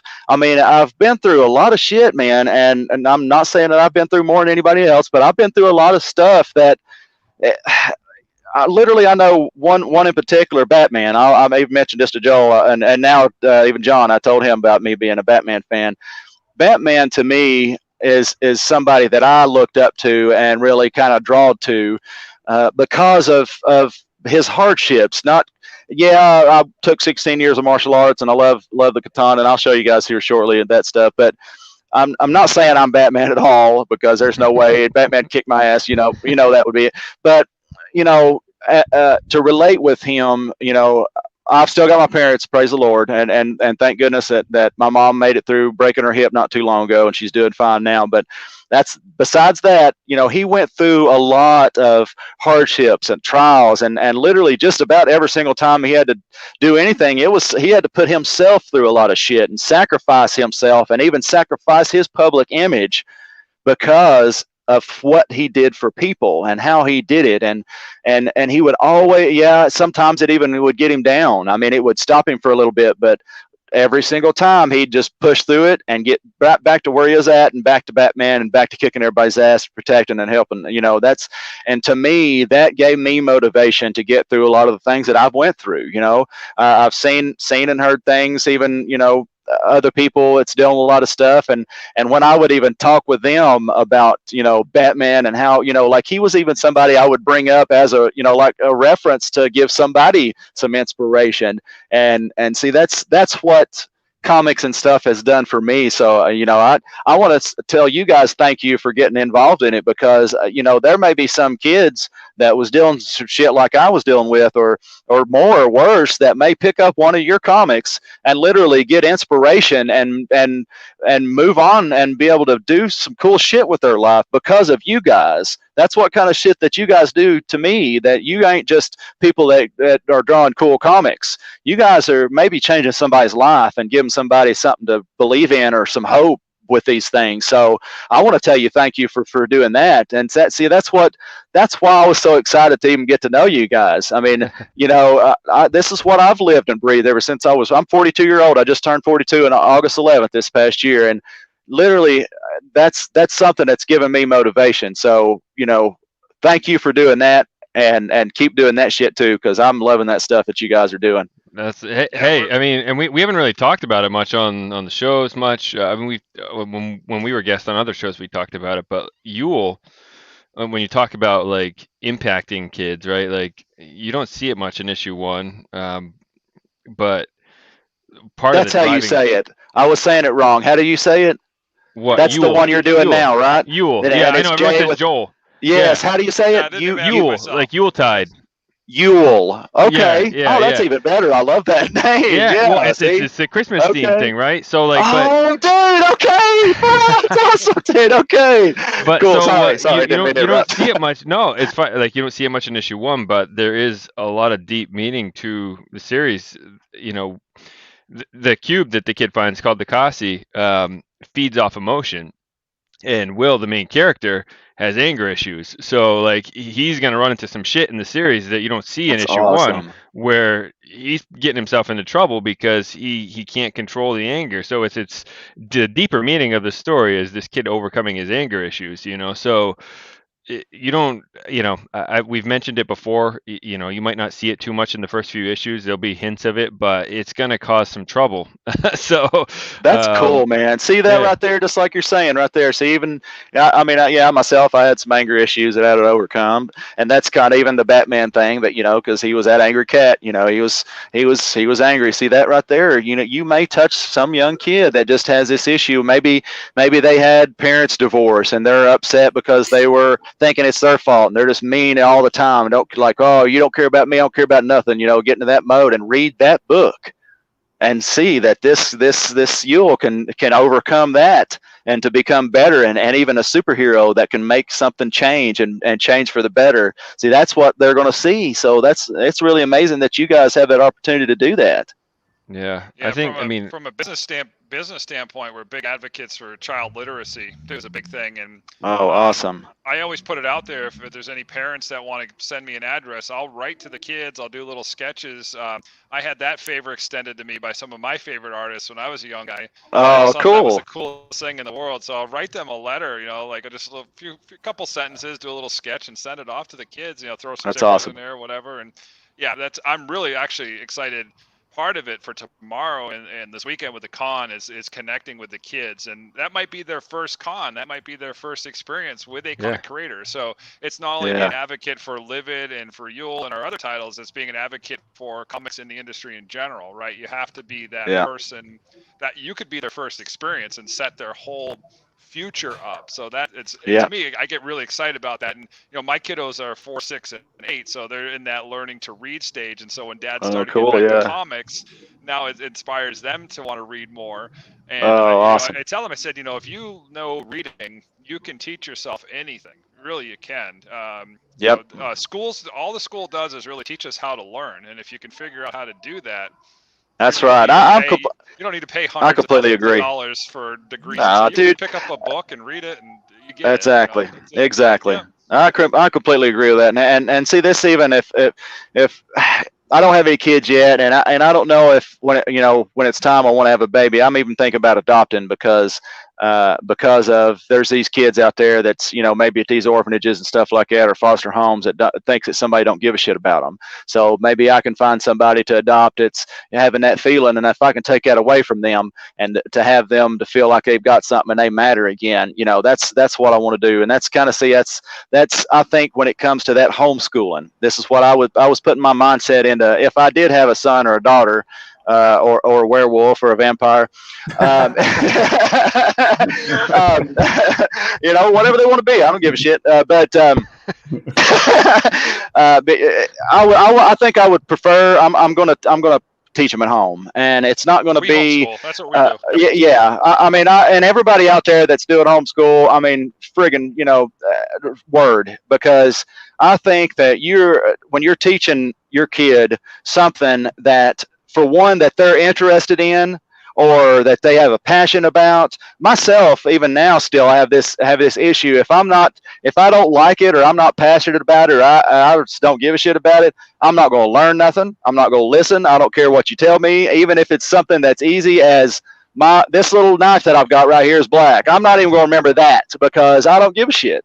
So if you grab your kids and these kids are like, I want to learn I'm just golf. Let's say golf. I don't know. Just pick up something. Say, I want to learn to golf. I've watched this and can I learn how to do that, Daddy? Fuck yeah, man. Let me go get you a club and we'll see what you can do. If let's just say I have a son, say, hey, I love this. I want to learn more about it. I want to be better at it. Well, all right. Now we know what to do. Well, let's go find every book we can find about every single thing about how the ball moves, what the air is around the ball, why the ball.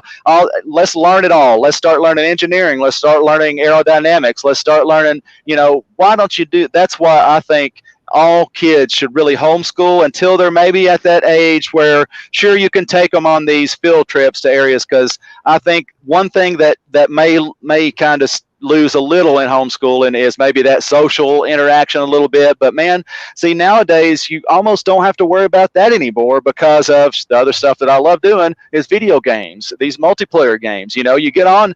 I've met people right now. I've got a buddy that right now it's in Scotland that I play online on No Man's Sky. That I would have never met this cat if I wasn't playing that game. And that's that's so you still have a little bit of that going on. So really, as long as you've got a way for them to have this a little bit of a social interaction somehow, and you start teaching them stuff and they're passionate about, and something that will feed their need and knowledge of what they love, I think they'll be amazing. And I think that would be a much better way to teach these kids nowadays. When you take them to these public schools, sometimes it's cool to go and be a part of, like, oh, it's just shit, you can even do that. Like I was about to say, you'd be part of a school basketball team or football team, but nowadays they've got them down at the community center. You can take them down to join a team down there. So really, I would still 99.8% say that it's better to homeschool them and teach them something and bring them up to, where they want to be, not where you want to friggin' make them.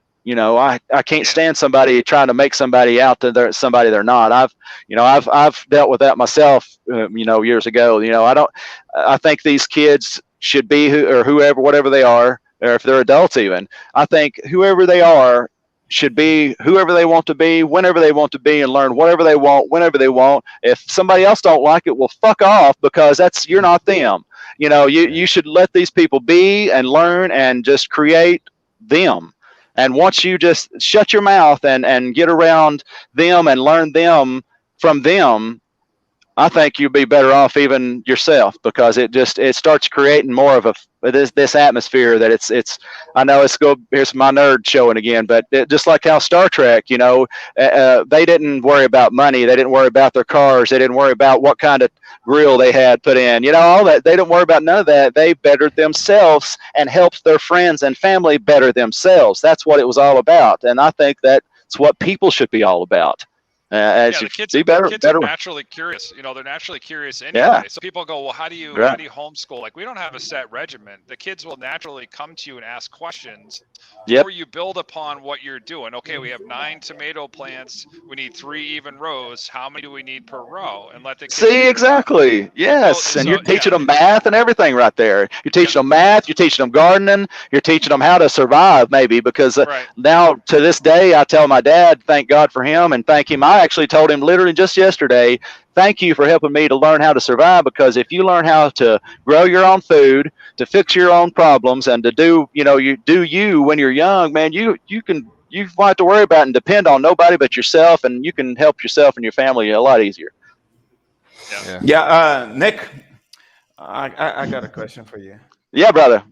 Rogero's got a lot of questions, Nick, so be prepared. Hey, come on. Hey, I'm good. I'm good. Bring it on, my brother. Rogero hasn't got his words in yet. Yeah, he's got a lot of questions. Let's go. Oh, I'm good, yeah. I got many questions. I'm sorry, because I'm minding my kid here, because he... You're good. I'm going to give me something to drink while you're talking. Sorry. Do it. And first of all, I want to ask you why or what has motivated you into going to this investigating thing about paranormal events, and is there a belief that there's something more to life than this, or you are just skeptical and you want to prove you're wrong?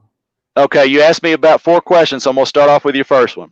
And it's cool. I can answer all of that. I want you to please ask, and I want you to keep asking, because as you can see, I like to run my mouth.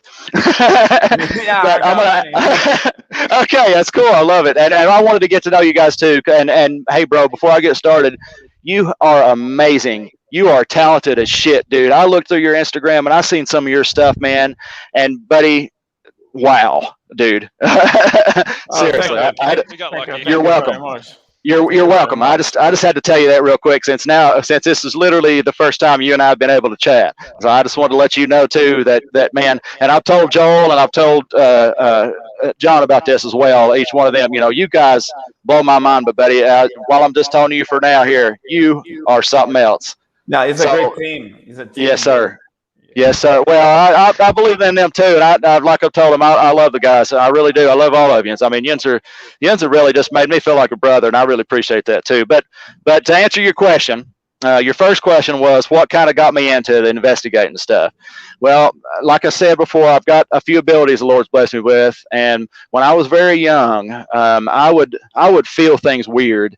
And when I was younger, I couldn't control none of this shit. It was just, it'd do whatever it want to, whenever it's wanting to do it and stuff like that. Let me drink some of my tea. Sorry. I like sweet tea. You guys like sweet tea? I usually get this. Oh, yeah. Milo's. You like Milo's? Oh. Milo's is pretty good. But anyway, sorry.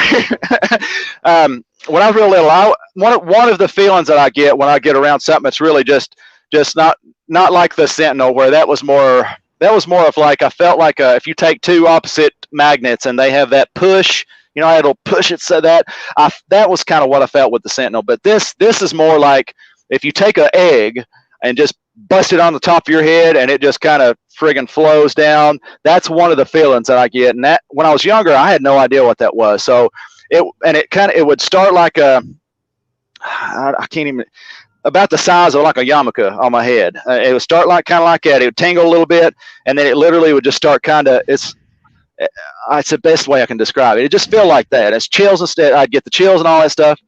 And the first time I'd felt it, I was in, and this is the moment that I decided to start doing paranormal investigating.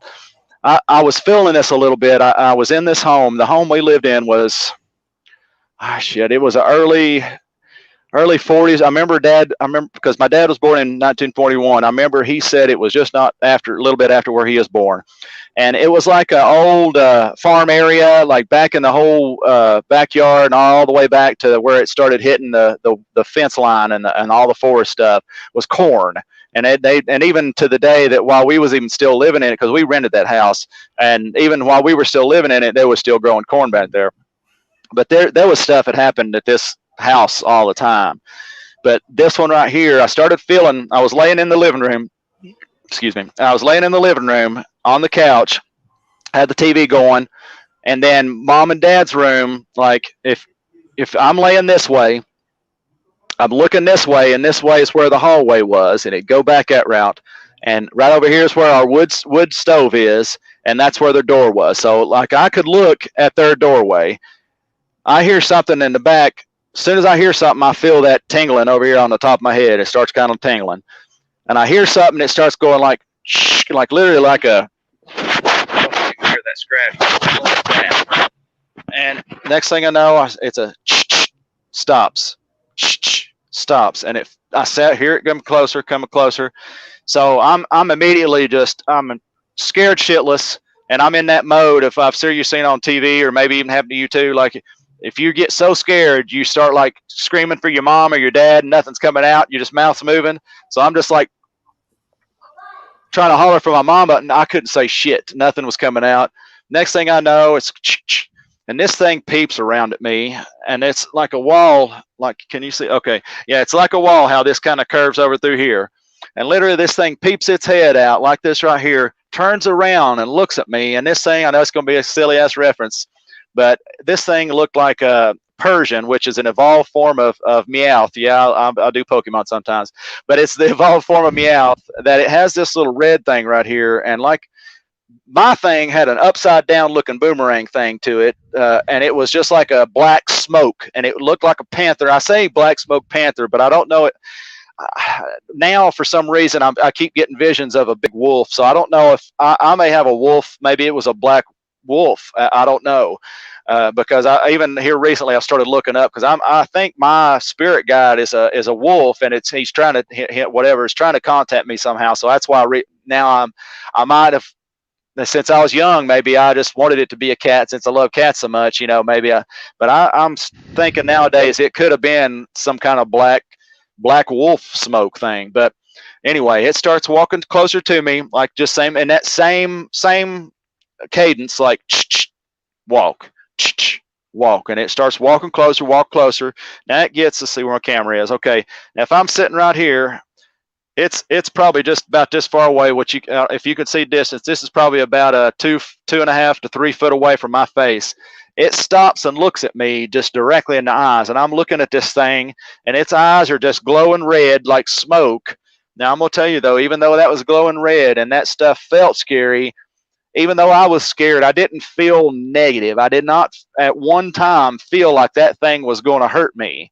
I was young, and I'm seeing something that I don't know what the heck I'm even seeing. It's something weird. So after it stopped and stared at me for a couple minutes, it like kind of leaped towards me and just kind of dissipated. But now, to this day, I've still yet to see anything like that. But throughout the years, I've been, some people had said maybe it was your spirit guide. Some people said maybe the land had something that's, there, just didn't, it was protecting the land. It just wanted to see who you was, letting you know it's there, because it just never did feel negative. Didn't feel like it was going to hurt me. Never did feel like it was going to attack or nothing like that. But man, I'm going to tell you right now, after that happened, literally that next day, I went straight to the library and picked up every single thing I could find about spirits, about ghosts, about poltergeists, about revenants, about demons, about every single thing that you can think of. And literally that's what made me to start thinking about it. Now, why I started my team, I started them in 2011 because I wanted to get a few like-minded people together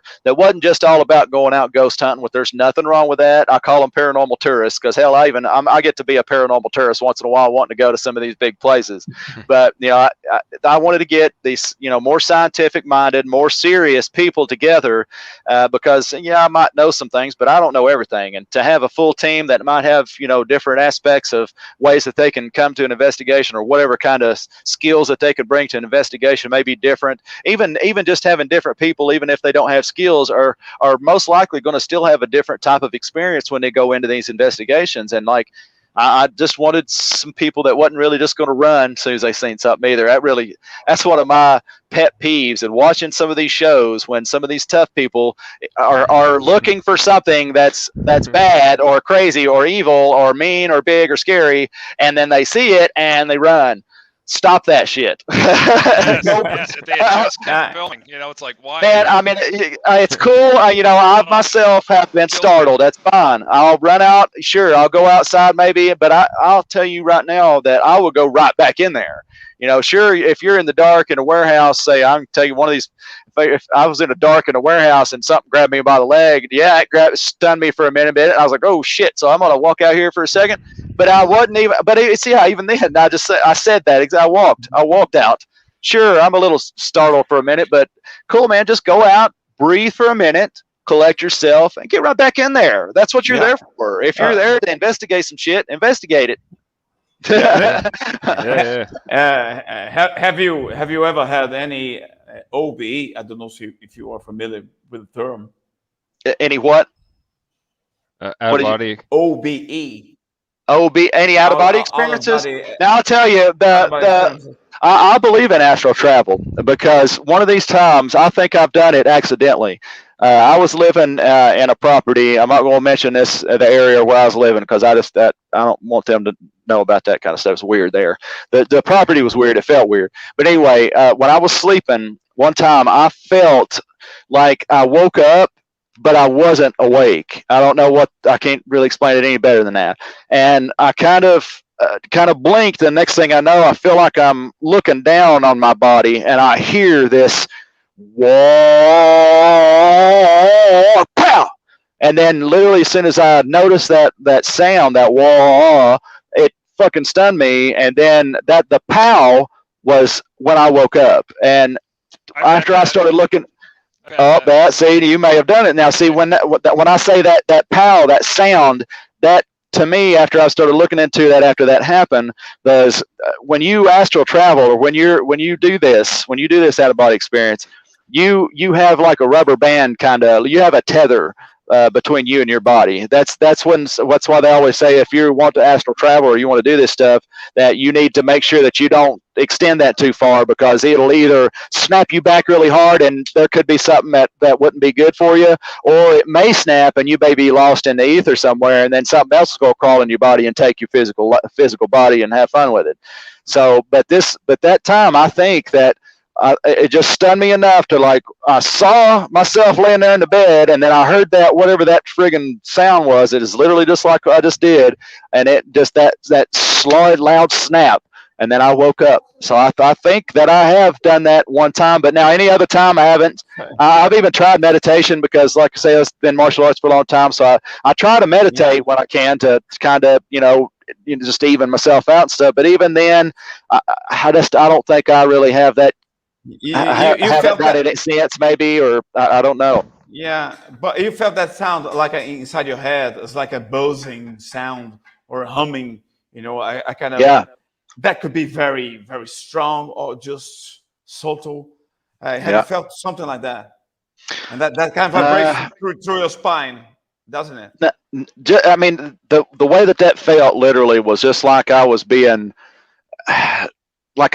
pulled. It felt like something was trying to pull me to contact me. I think that's what it was going on at that time. But I mean, I'll probably end up trying to get back into that thinking about that because of the multiverse theory and all that stuff. Actually, that scientific, there's ways that you can really, maybe even do that. So if there's a way to do that, I'm going to try, but I haven't experienced anything like that since that one time. I've woke up a couple times. You have? Oh, wow. Mainly when I was a teenager, it was like that too. Mine had that sound and also had a very demonic laughing to it, which was really scary at that same time. Well, now see, that could be exact experience.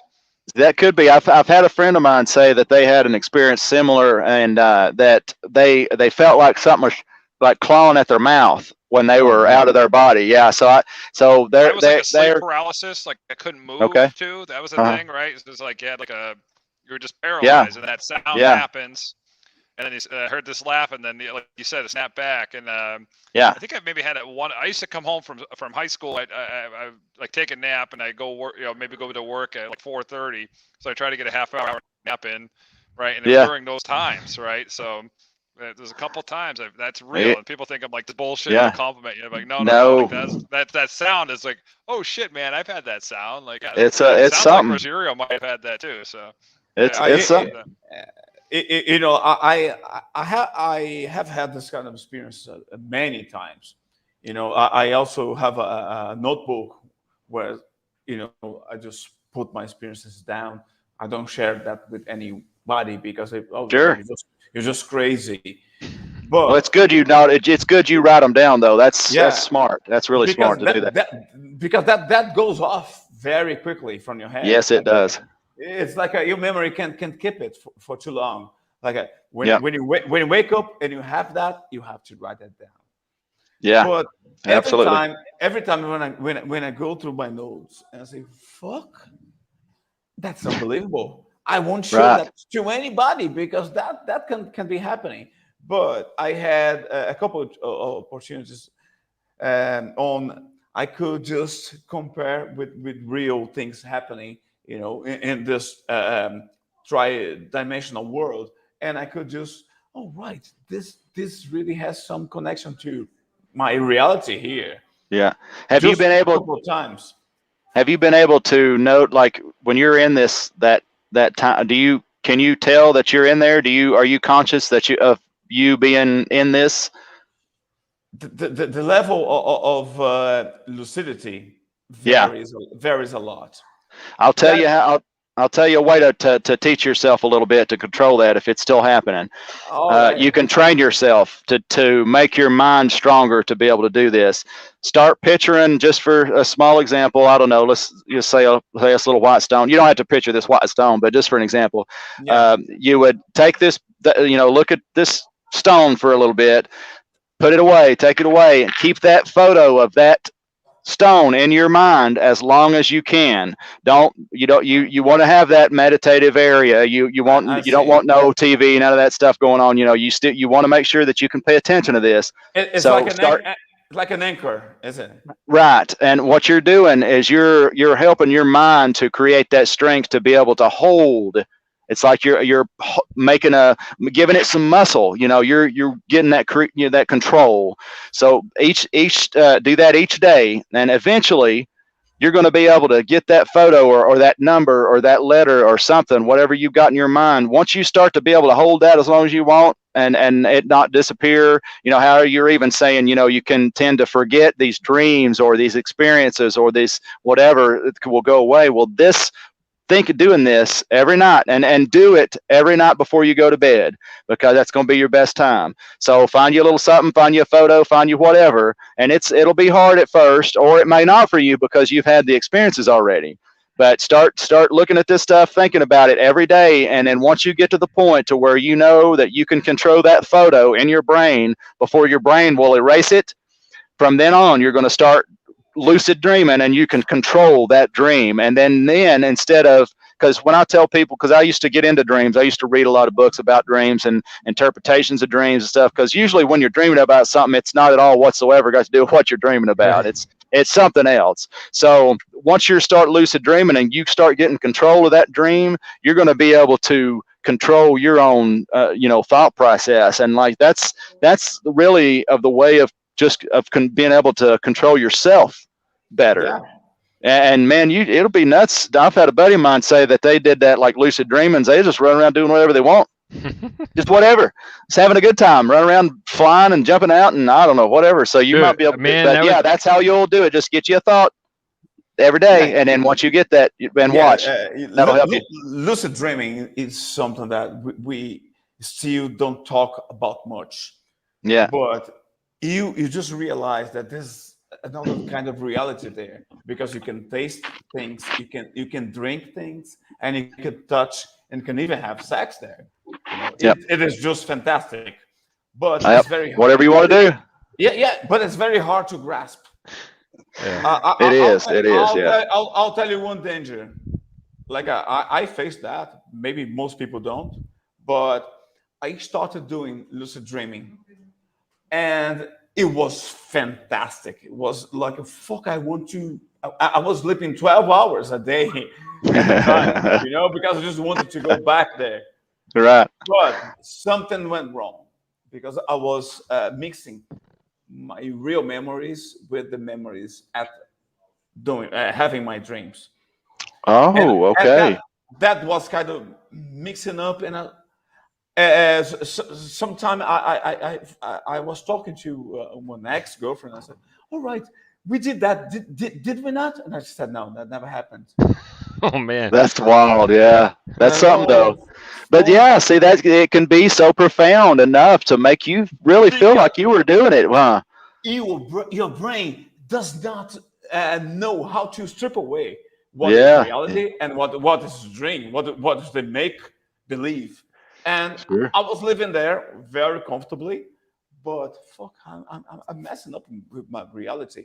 That happened to me like twice or three times at most. Wow. And then I said, all right, I'm not doing that anymore. Right. Man. Yeah, I get it. That's something right there, I tell you. I haven't heard from other lucid dreamers out there, because, I don't even mention that on my thing. Right.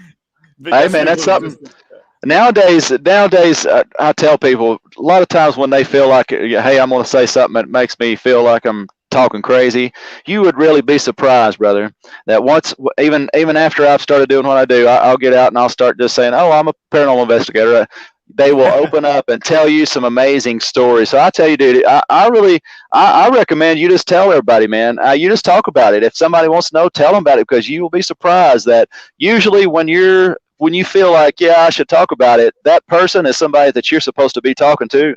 And that person may even give you some great advice to the effect of what you're doing might help you. Or they may be going through the exact same thing for a reason that maybe it's something that you guys can, learn from each other. So, yeah, man, I love that. And it's really amazing that you've been through that.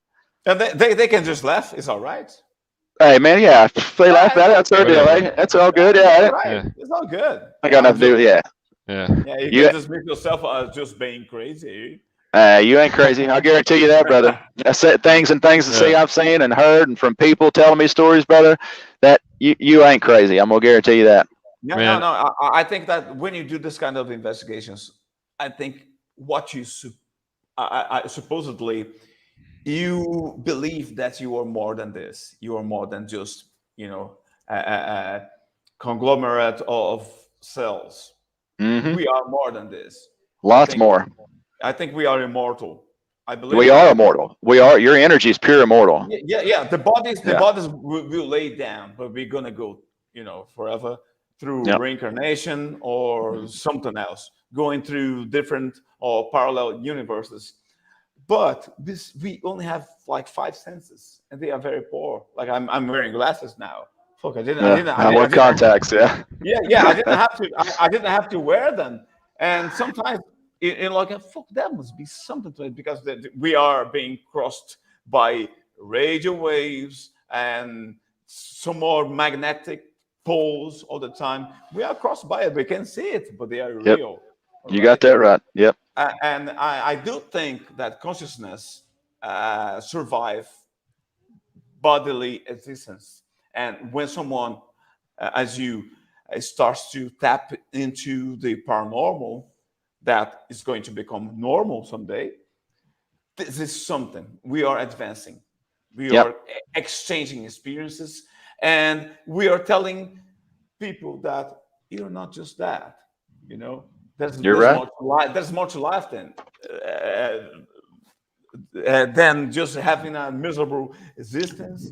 We're gonna go through, and just let's accept it. Let's just grow old and die and come back better than we are now, knowing something more.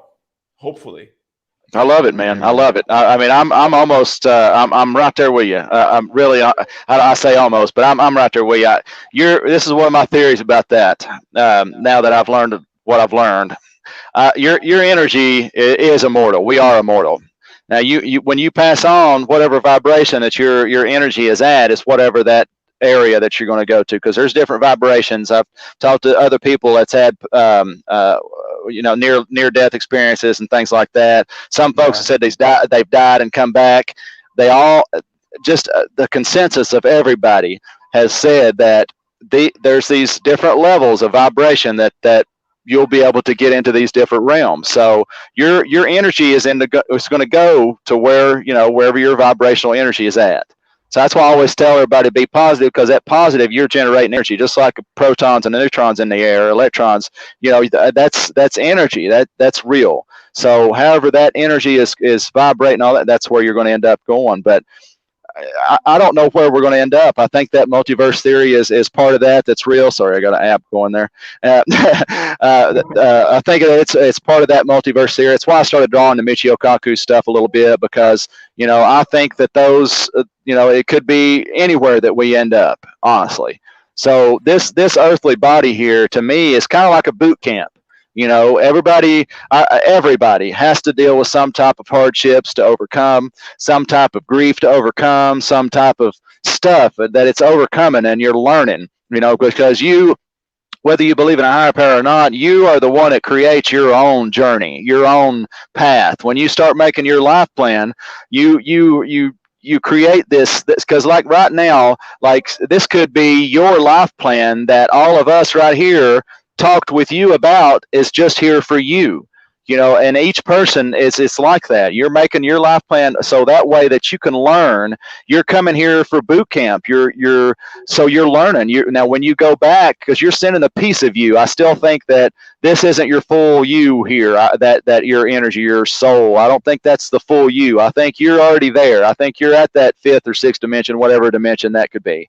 And you're sending this piece of you here to learn. That's where I think that you start getting into that reincarnation kind of stuff like that. Because if you happen to not learn what you needed to learn during your life path or your life plan, say you took your own life during it and that wasn't part of your life plan, well, you're going to have to come back and learn what you said you was going to learn. That's why you had to get reincarnated, brought your energy back to learn more of that. Or say you went through it, you learned and you passed on and you did learn what you were supposed to, and then you get back with yourself, and now you can tell the others that are there, and everybody can learn together. I just think that's why I keep getting back to even right here on this earth, this earthly plane, physical, that you should learn as much as possible and not stop learning and create relationships and learn from each other. I mean, hell, from just talking to you guys, the cool shit that I've learned about comics and about art and about this stuff, dude, that's cool shit that I've learned, and that's what everybody should do, because once you're into that next realm, that next dimension, if you haven't learned the stuff that you've wanted to learn before you come down here, then you got more to go. I mean, right now, which is kind of wild, I went to a metaphysical conference, and I think it was in Fort Wayne, Indiana. I don't even remember where this one was. It was a metaphysical conference, and I talked to a guy that was a past life regressionist. And at the time before that, I was kind of on the fence a little about that kind of stuff, but he told me some shit, blew my mind anyway. But this one, I'm telling you, I've got a 40-degree curve in my spine. Even my insides kind of twist a tad bit. So he told me the reason that my back was like that. He said that I had 2 profound lives that I didn't learn what I needed to learn, so I had to keep coming back. So I think hopefully that this is as much as I need to learn this time, because I went through so much bullshit. I want to learn more of that stuff. I want to kind of learn some good things now. But he said that that these were 2 profound, and I know people make fun of me for this, but I think one of them was a pirate and one of them was a samurai. Because I've always been drawn to the Asian culture, and I've always been drawn to martial arts, and I've always been drawn to samurais and the Bushido code and everything about a samurai, where the respect, the honor, the way that they treated each other, the way that they always worked together to be more. Even back then when they were just in the feudal era, they didn't have all this new shit that we got, all these iPads and pods and all PS5s and all this shit. They didn't have all that. They had each other to have, that's what so I think that was one of them. And the pirate thing, I've always felt comfortable on water. Even when I got to go down a few years ago after the show had aired, I lived in a sailboat in Fort Myers Beach while I was a chef at a barbecue place down there. And when I slept in that thing, I felt I never had seasickness. I never even felt the way it would wave, and I'd have buddies coming over to sit down on the sailboat just to hang out, and they're like, dude, how can you handle this shit? And I'm like, handle what? And I'm like, and I'm like, I don't even, so that, and then I've always just been drawn to that, the way that they were, they were always the get it done when it's supposed to be done, get what they want when they want, and just have a fun doing it, what me saying, matey, that they just had fun, but they were also, this is where I think a lot of my anger may have came from too. See, they were a lot of them, not just, these Robin Hood type, but there was a lot of them that were angry pirates that were just evil friggin'. And I think that pirate of mine was a pretty tough, rough fella. And I don't believe it was a good way that I went. I've had nightmares of me drowning and me looking up in like a dark, how you see on these movies, or even when they go to these Shark Week and stuff like that, like when you see like the blue ocean, you see like the light, and all you see in the whole ocean is just that column of light. I look up and I'm like looking straight up to light, and I'm around in dark, and then all of a sudden the shark comes out, and I swear that's the way that I went. Was I think I drowned and got eaten by a shark as this pirate. So I've always been drawn even to sharks, which is kind of cool, I guess. And then I still have that when I get really far out in the water. I went deep sea fishing, which my poor old dad, he got seasick when we went out, and he's like, "How'd you not get seasick? We was all over the place." And I was like, "It's just I don't know." You too. I'm sorry about that. That sucks, bro. I hate y'all have to deal with that, because man, even him, he went out there and he was so excited to get to go, and man, he's a fisherman from way back. I mean, I don't care who you are. If you think you're a fisherman, you ain't nobody. When you get to friggin' go out with my dad, I've had people challenge my dad to trout fishing, and they walk away with the tail between their legs, and I just get tickled at it. I'm like, y'all. But anyway, that I'm digressing completely. That's what I'm talking about fishing. See, what we do. Don't worry about that. Don't worry about that. We do like rest all the time here. I'm a talker. I tend to talk a lot, but there are 4 talkers here, so it's all right. We are kind of relieved. Because oh man! You got it going on with me, buddy. I wanted to make sure that we got in on this show with some of the UFO talk. So you mentioned, your experience as a young man, with spirits and different things. How did you incorporate UFOs into your repertoire of things that you're interested in? Well, you'll laugh at me, but aliens. when it came, the old original, actually even the original, which I wasn't born when the first one had aired, but the original literally aired 1979, the year I was born.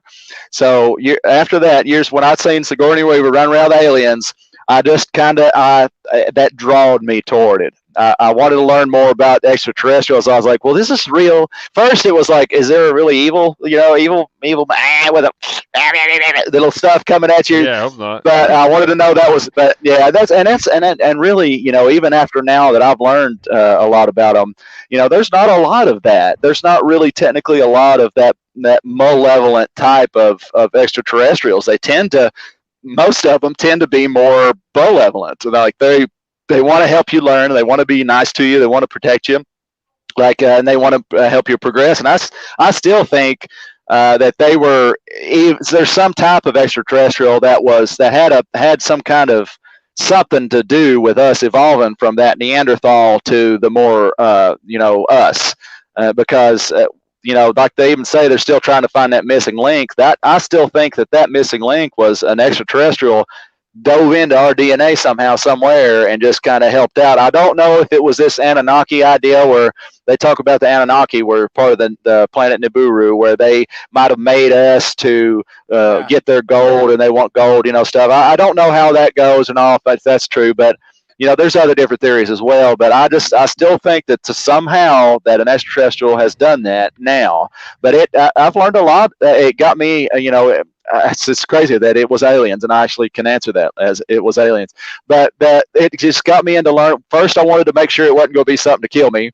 And then once I started learning about like the Pleiadians, now there is the reptilians that I think that are terrestrials. I think that they were actually here on this earth before we were, these reptilians, because I still think we're from Mars. I think that we've even got another planet out in the Orion's belt that they talk about in Orion's nebula. I think our original like Earth Prime, I think, is in Orion's belt and Orion's nebula. So yeah, if you want to try to look into that, if you guys are watching and you want to try to look into something, this is something really awesome to start digging into, because they talk about this is our main origin.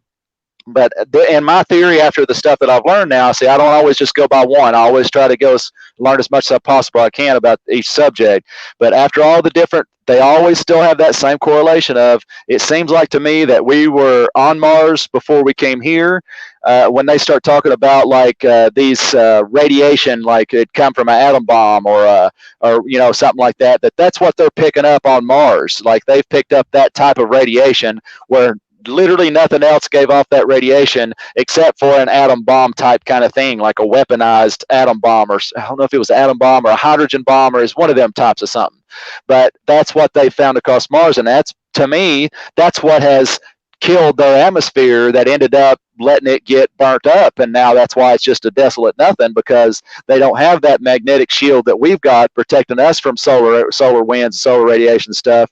That went away, so that ended up, maybe it was the last few days, and we just kind of came on over here to the Earth. But I believe that, and this, I even lean more towards that hollow Earth theory a little bit, just because of, you think of these reptilians now, like the dinosaurs, you think people still, to me, I still don't think that scientists can tell you 100,000% and guarantee that it was just an asteroid that ended up the dinosaurs.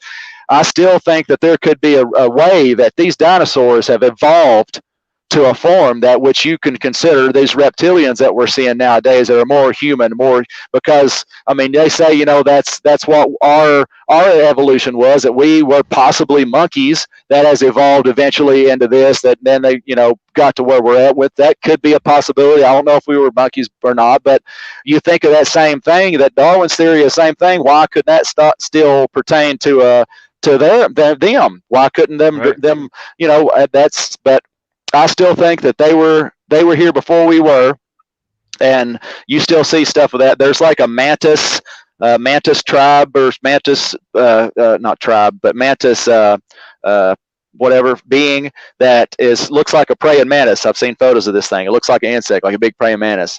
There's there's another one that are like lions. They're like they look like lion, like a big lion walking. Like the thundercats. Exactly, literally, exactly. And they talk about where they were actually some that had came to teach us some things. Like they were one of the few that were really benevolent, like really wanted to help us. They were really kind, really caring. That's what they were. And I wish I could remember, because they look like, you're exactly right, just like the Thundercats, like that kind of stuff. I have read a good bit about them. And oh, cool. They're not the Arcturians. There's a name for them. Yeah, I wish I could remember. I can't remember. Yeah, but it's like the theory is that they don't live on the same plane as we do. Right. They are in a kind of a parallel existence. Right. And they are really benevolent. And there are so many documents and paintings, from old people, portraying them. Yeah. You can see that in Mexico, Egypt, even here in Brazil. It's just fantastic because the whole stuff match. And then we have Thundercats, and we have all the stuff like that. It can't be coincidence. I got a question. I got a question for you. This stuff like this, do you think that like the Thundercats, or say the Teenage Mutant Ninja Turtles, or any of those like that, or like even the Gargoyles? I know you guys seen the Gargoyles too, right? Of course. Yeah. Okay. Now, do you think that is a way that some folks have been like slowly kind of, releasing this information of like a truth that's real, that's trying to help us? It's like it's their secret disclosure, how they're trying to get us that information? Potentially. Yeah. I have thought about it. Yeah. Well, I mean, I think so. Like, maybe not even intentionally, right? Like if you think about like some of the stories that like I started writing a story the other day that came from a dream. You know what I mean? Like, so, and I can talk offline about that, but like there was another story that ties back to what you guys were talking about with like tapping into, just what was I gonna say? So when you guys were talking about like the alternate, I'm trying to think of the right words here. I've had this story in my head for a couple of years, and I actually wrote it down on my phone because it was a dream, and I think there's something to it as far as you get in. So this guy, everyone that's dying, right? Like their near death experience, right? They all see the same figure, some nasty, mean figure, some like white light. yeah, like or like, well, but in like a scary way, like this. I don't think this is in real life. This is just a dream I had, right? Like, so it was like this almost like demon thing, like, hey, this is the end of the line, right? And then I had this dream where that happened to me, but I came back, right? So like, so basically, this whole story came to my head where it's like, what if this guy, like everyone died, like everyone saw this same image, right? But someone just happened to make it back, right? Like they saw the image, but they came back. So they ended up being able to say, hey, like I can, I can help you. I can help you, survive death, basically. Like we can prevent this, and then this whole mortality of or this whole story of like, should we even do that? Like, should we try to prevent death? Should this happen? Like, so like this whole story popped into my head, and like I haven't really gone anywhere with it, but that was a tangent. But the point That's is, cool. So like when you're telling these stories about like, yeah, when they're writing this, like I'm sure there's like these thoughts in their head that come from dreams or from thoughts, or trying to teach people stuff, and it might not even be intentional half the time. You're right. Yeah, but Nick, I don't know if you are a fan of the Star Wars. Oh yeah. Story. Oh yeah. But I would have a yellow saber just to let everybody know my saber, right. my color would be yellow, just to let you know. Yeah, I could imagine that. But I do believe that. Oh, my boy. Sorry, I forgot that was down here. That's awesome. I was practicing my golf swing with it. Is that planned, John? You planned that for the show? No, I had no idea. That's good shit.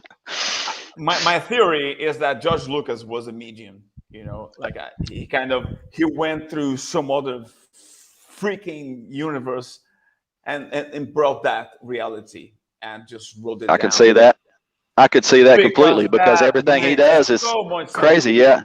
It's just, it's something that makes it does. You're right. Completely makes sense. So completely. Sense. Makes more sense than our reality now here. And see, right now, I can even verify that a little for you with some science. Listen to this. Now, when people talk about Mercury is in retrograde and stuff like that, you're thinking, oh, that's astrology. They're kind of, but I'll tell you what, the reason that we can feel that is because our body is in tune with the universe. So that force that those Jedis have, it's just because that they can control everything around them. They're well aware of what they are, who they are in the universe. Just as Shaolin monks that they've talked about, some of these guys that can levitate. Like, this is because they can control themselves and their environment, and they can use the energy of the universe. Even Nikola Tesla himself could said that, and he did it, could heal people with the energy that he's pulling out of the air with. Like, he's the one that created Wi-Fi and all that kind of stuff. Like, he had a way that he could literally light. Like, there was these guys. I wish I could remember that fellow's name because I started liking him. He's a scientist on TV. He's got blonde hair. He's got spiky, and he's kind of funny like, and a little bit muscly a little. But anyway, they did this experiment. And it was about Nikola Tesla. The whole show was about Nikola Tesla and learning about him and about what he did, his science and things like that. But one thing he did was he was showing how that you could pull energy out of the air and light a light bulb with it. And this dude did that. He literally, however, he did the little setup, whatever, straight from the stuff that how Nikola Tesla did it. Pulled energy out of the air. There is no electricity in sight for miles, and they light up this light bulb with energy from the air. So that right there is the force.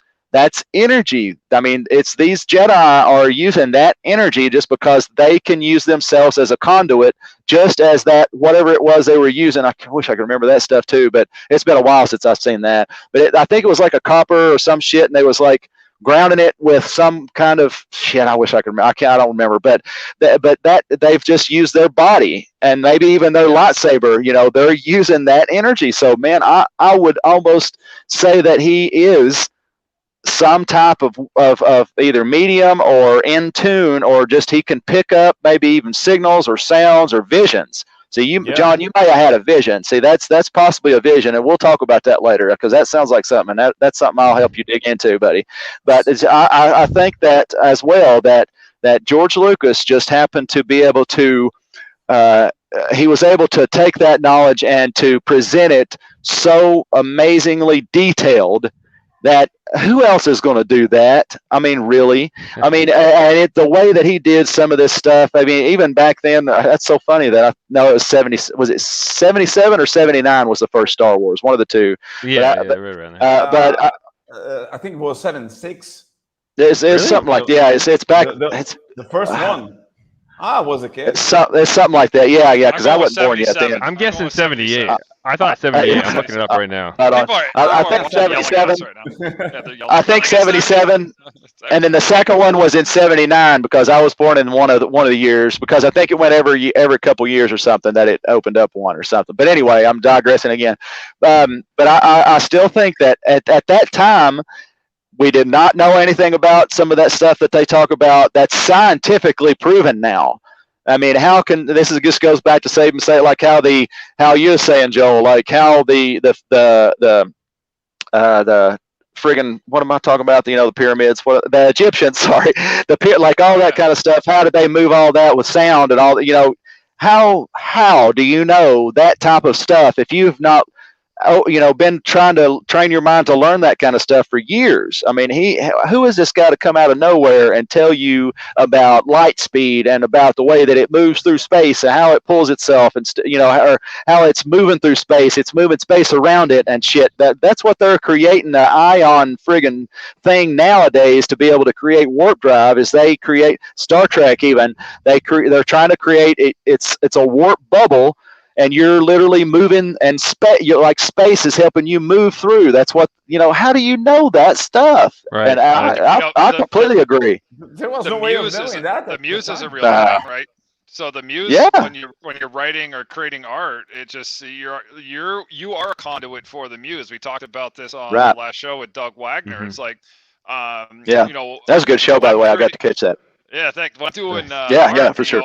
I'm like 20% of the work. 80% of it's some other force that's using me as a vehicle to create whatever it wants to create. So when they're writing, like to John's point, you said earlier, maybe he had a vision. It's the muse that's using him as a conduit to share this information.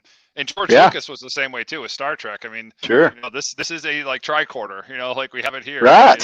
It's all. Yeah, and you go like just like you're saying, you're referencing tricorders, even Star Trek itself too. Like, you know, how in the world did these guys come up? How did Gene Roddenberry come up with all the stuff that he come up with?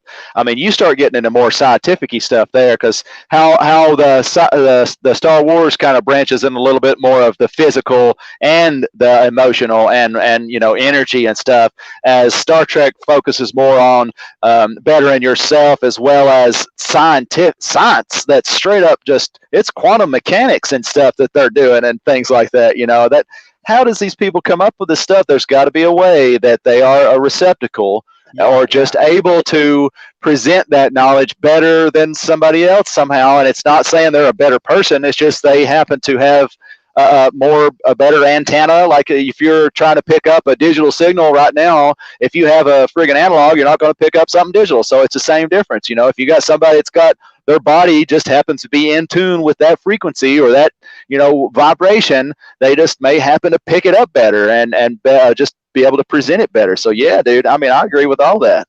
You know, What do they call them? Like star children? amazing. That's a thing, right? Yeah, that's well, Star Children now. That gets into some pretty wild stuff. You guys really should dig into that.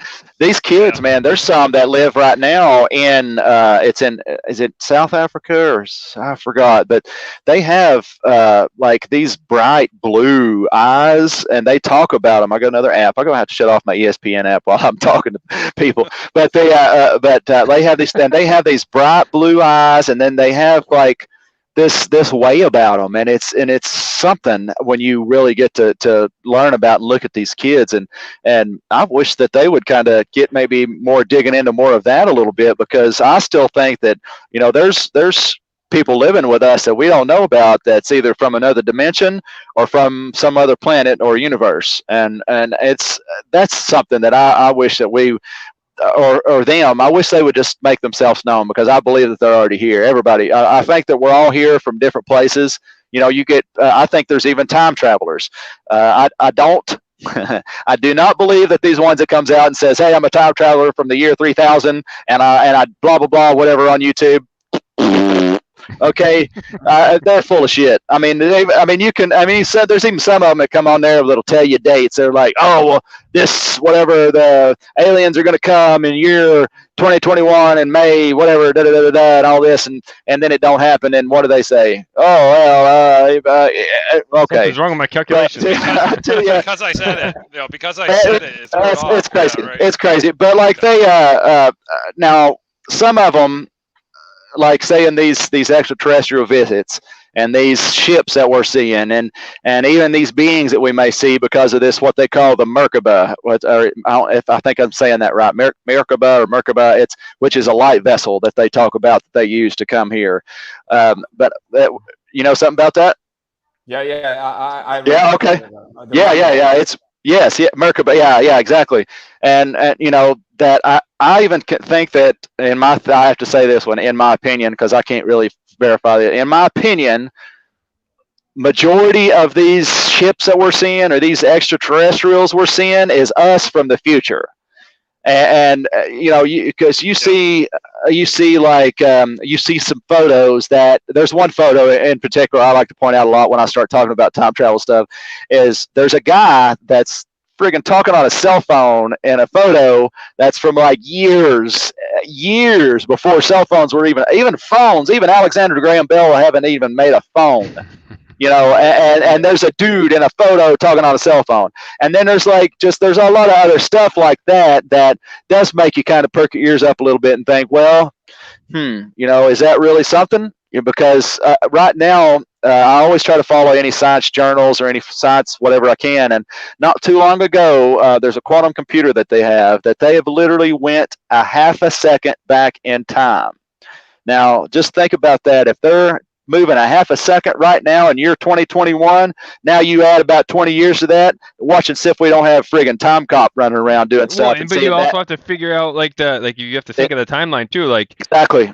Like if that's happening, well, that means technically there's people that are already in the future coming back to, you know what I mean? Like they've already advanced past the half second to the 30 seconds to the minute to the hour to the whatever, you know what I mean? So exactly. Brian Cox once in the program he said, you know, in a billion years there won't be any physical universe. Everything will go extinct. When nothing happens, there's no time, there's no space. This kind of fogs my mind. And, for sure, right? I feel you, buddy. Trust me. Our physical universe, you know, is endless. And it will cease to exist. But if you embrace the multiverse.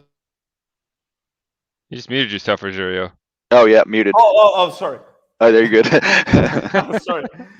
Like, if one universe just ceases to exist, there will be multiple universes, and we can still go on living, you know, like in the Arcturian type of country. I don't know.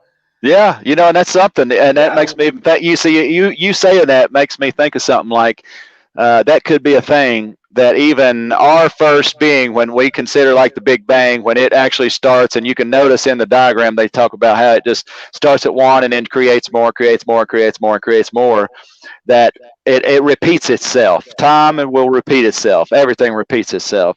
So maybe in that theory, I'm going to follow along with that say all the stuff, once we reach to that point to where we got warp drive, we could time travel and all this other stuff, and we say break the fabric of the universe and shit goes down and it stops, well, by that time, we may have the abilities to be able to cross through to that other multiverse dimension. And maybe there is a possibility that our beginning was where we moved, you know, when our intelligent beginning was when we started coming back to start again. And then say, if we had started, say in this theory of where we could be our Earth prime could be in Orion's belt, in that little Orion's nebula, maybe, you know, that part right there was our first start, you know, and then maybe once we end, that we will end up back there again, because you always will kind of end where you begin sometimes. So maybe we'll end up back there. We'll know how to travel the multiverse. Then, our fabric of the universe is going away. Our sun, you know, in a billion or however many thousand billion, whatever years, our sun's going to turn into a red dwarf and it's going to blow up and it's going to blow everything up anyway around here. So, how, you know, why would it not be feasible for? It would be feasible to think that at that time we're going to know how to take that arc, you know, away from our universe, go to the next one, and do it all over again. So there's a possibility of that. It's very interesting when you said. Go ahead, Joe. Okay, I had a theory that, you know, eventually we're going to turn on AI, right? And we've got that it's going to do now. The first thing it's going to do is improve upon itself, right? And they say that the moment they turn it on, it's going to be able to do 10,000 years of human contemplation and consideration within a week's time, right? Sure. So we have an insatiable need as a being to constantly improve technology. Whatever reason, we're never satisfied with our iPhone or computer. Like, we have to keep making the bigger, better thing. It's like something I am always right. So what if AI gets to a point where it can create a Big Bang event? And the reason for it doing that is it wants to basically be a creator and see what it's like to spawn organic life.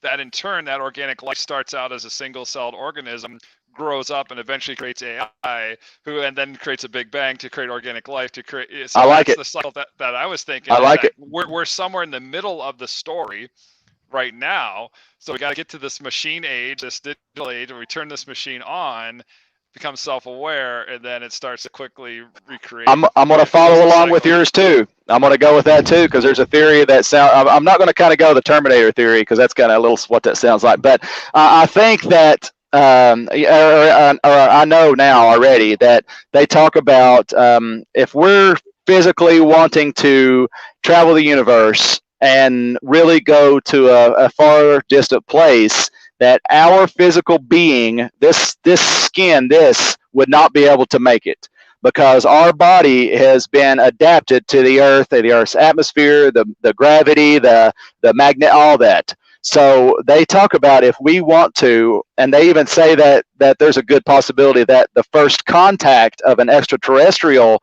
people to us is going to be mechanical. Like you talk about, or you see Cyberpunk 2077. You've seen that game, maybe. That thinking about that, I think that you're going to end up we are going to be cyborgs, or like the Ghost in the Shell, you're going to end up being in a synthetic being, because you're going to be able to transfer, like even that movie Chappie, you're going to be able to transfer you into a machine. And then I think that's going to be one of our evolutionary steps, is because right now Elon Musk, which I'm a big fan of his, even though he's pretty crazy, he's fun as shit though, but he's already doing this Neuralink, and here's my buddy Bruce. Bruce, you'll come and say hi, buddy. This is Bruce the Bat Cat. Follow him on Twitter at Bruce the Bat Cat. I am not kidding. He's got a Twitter. That's my boy. I gotta do that right now. I'm serious. I'm serious. At Bruce the Bat Cat. Yeah. But anyway, he's making this Neuralink, and I watched the first demo of it. And what he was doing, he put this computer chip in these pigs. And right now, the pigs are acting intelligently. No, they're not having a conversation with you and telling you the weather, but they literally are intelligently doing things out of the ordinary that pigs would not do without external help. So he's making these chips to be able to put into human brains. A lot of the stuff that he talks about, he wants to do it because it's going to help to be able to help your body to cure itself, which I believe that can happen. I think that would be able to happen, just because of the way that Nikola Tesla was pulling energy out of there was a machine that Nikola Tesla made that was giving off that type of energy or frequency or whatever it was that would heal people. It's like a box. Y'all check that out because it's pretty cool. I show that comic real quick. I don't mean to cut you off. Oh, do it. Oh, dude. Wow. This is a Kickstarter. I wish I knew you before, because this was a Kickstarter, and we'd been talking about. My boy. No shit. We've been talking about Mars. We've been talking about Tesla. I'm like, man, I gotta show this comic to these guys. This is one of the shit. Yeah, this is one of the coolest Kickstarters that I did so far. I freaking love this book. Yeah. Okay. Anyway, sorry. I had it sitting here. Don't apologize. Never apologize to me about showing me a comic. I'm telling you right now. This guy, he reads everything. That is the shit, dude. Hey. He's my hero. My God, how can he do that? That's cool. How cool is that? And see, now we were meant to be talking together. See, because look at that, right there it is. There's another example. I mean, listen, I had a lightsaber and I had a Tesla book. Like we've talked about Star Wars, we've talked about Tesla, I'm like, hey, here you go. I promise you, it's not. There, John? What else? I mean, I have a lot of shelves here. He's the youngest guy here, but he has so much experience by reading and doing all this stuff. No. That's awesome. I'm the kid. Cool is that? I'm the kid of the room. Oh man! By the way, Star Wars came out in '77. I did look that up when we were talking, but I didn't want to cut anyone off. And the other thing I want to mention, 79, I think, too. 79. 77, 79. Empire Strikes Back. I think. Right. Of course, that would be the year I was born. Empire Strikes Back. And I also wanted to mention I am following Bruce the Bat Cat. Awesome. It's Bruce White the Bat Cat. Oh shit! Yeah, it's his last name. Yeah, Bruce White. At Bruce White the Bat Cat. Yeah. It's cool, man. Because I did it because I'm a Star Trek guy too. So I started watching Star Trek Discovery when it got good, because the first season's horrible. But anyway, this fella and I actually talked to that guy through Twitter, and I thought that was really cool of him. I think that's even what got me inspiration to do that. Just because his name's David Jonte. He's the one now. You'll see him on there. He's the captain's boyfriend guy, and he's that a character that he's got a cat on there, and it's a gorgeous cat. But he made it. He was talking about he was wanting to do it at Twitter and stuff like that. I was like, oh, shit, why not? I'm just gonna make one for Bruce. And he's like, dude, do it. He's like, make one, and I did. I was like, man, I'm just gonna make you a Twitter So what I did, I made him a Twitter, and he eats Friskies. He likes the little Friskies cans, you know. So I was like, I'm just going to take like a photo of him and like tag Friskies. And lo and behold, dude, Friskies like retweeted one of his things when he was eating. I was like, oh, that's cool. Maybe I can get him sponsored, and Friskies will feed him for the rest of his life. I don't want to pay all that money out. But I thought it'd be cool because I love him. I'm a big friggin' animal nut, and cats are my thing. And he does some silly shit. So I'm gonna start doing some even videos with him too, because him and Miss Kitty, they'll just run around here acting the fool, and it's the funniest shit ever. But yeah, cool, man. I'm glad you followed him. How funny. Well, yeah, I'm expecting some updates here. It's fun, yeah. You'll have fun. It's been a couple weeks since he posted anything last, I think. and listen, did you finish the bag of those hot pepper chips that you were eating? Did you finish the whole? The ghost peppers ones I did. Yeah, man. Nice. You talking about some hot shit, dude. I'm sure you laughed at me because that's burning my face up. But bro, where's that? Bro. I thought you were going to eat. When you posted that today, I'm like, he's eating that on the show. Oh, no, not yet. No, I've got to get my stomach ready. Well, we could here later, but I've challenged my buddies, Jay Lynch, Joe Kudo, and Jason Arthur, LEP Productions, to a hot challenge because I saw these guys, man. I love them. They're all like my brothers. I love these guys to death. I mean, they're some good people. And if you hadn't followed them yet, follow these guys, and because they do, they've got Bodine the Bigfoot and all. You really have to get into these guys. So look up LEP Productions, and they're on YouTube too. Check their stuff out. But they were doing a challenge with I think it was a radio show guys or something. I'm not sure on that, but they ate. It was a little gummy bear. It was like the hottest friggin' gummy bear in the world or something. It was another challenge like this, and it was and they all did it. And it was some of the funniest shit I've ever seen in my entire life. But one of the guys that they were challenging, the radio show guy or whatever it was, he ran into the shower and he was opening up the shower and shit, turned the water on. I was like, is he gonna take a shower? Is it that hot? It was some of the funniest shit I've ever seen. But I was like, okay, this is what I've got to get these guys out, because I love hot stuff. And you know, even though that the ghost pepper chips, I mean, yeah, they was pretty hot and they got me pretty well. You know, it didn't last long on me. I mean, after just a little bit after, it's fine. I was cool with it. So I thought, Did it cure the headache? You did. It did. Wow, it really did, dude. I swear, right now, Lord strike me down. I'm telling you right now that within an hour, it knocked from a level 10 migraine down to about a 6. Oh, wow. And then about a few hours later, because like you said, I did eat the rest of the chip. I was like, okay, it knocked it a little. Shit, I'm just gonna eat them. I don't give a damn. I didn't care if I poop fire. You know, I've got to get this headache away. So I literally ate the rest of the bag. And bro, I'm telling you, a few hours later, that shit was gone. And the reason why that is, I looked it up because, specifically, I looked up, does hot pepper chips solve a headache or a migraine? And Google said, yeah, it's going to sting. But the reason is the pepper spray that they use is actual real pepper. It's not fake stuff, because fake stuff really tends to get my stomach. And it's not because it's hot. It's because that fake stuff, it hurts my stomach. It's just unnatural stuff going in your body, and it's not right. It's hot. But like this pepper, capsaicin, can even cure ulcers. Capsaicin can, but that stuff will actually help headaches, hard headaches, and migraines. And I'll tell you right now that is true, because it sure did, and it was insane. I need that shit.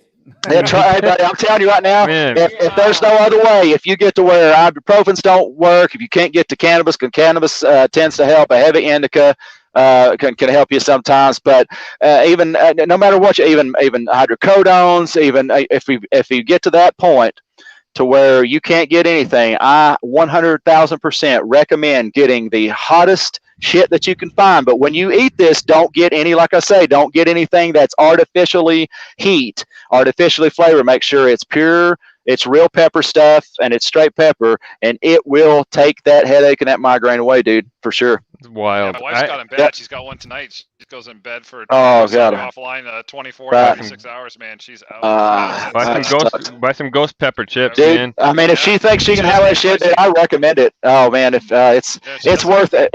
It's worth trying it. I mean, if you just get her, I'll tell her. if she can't eat hot stuff, is it because of it's just because it's hot, or is she She allergic? doesn't like it. Yeah, doesn't like Okay. it. Okay. I tell her I still recommend it, but there's a way to get Pepto-Bismol.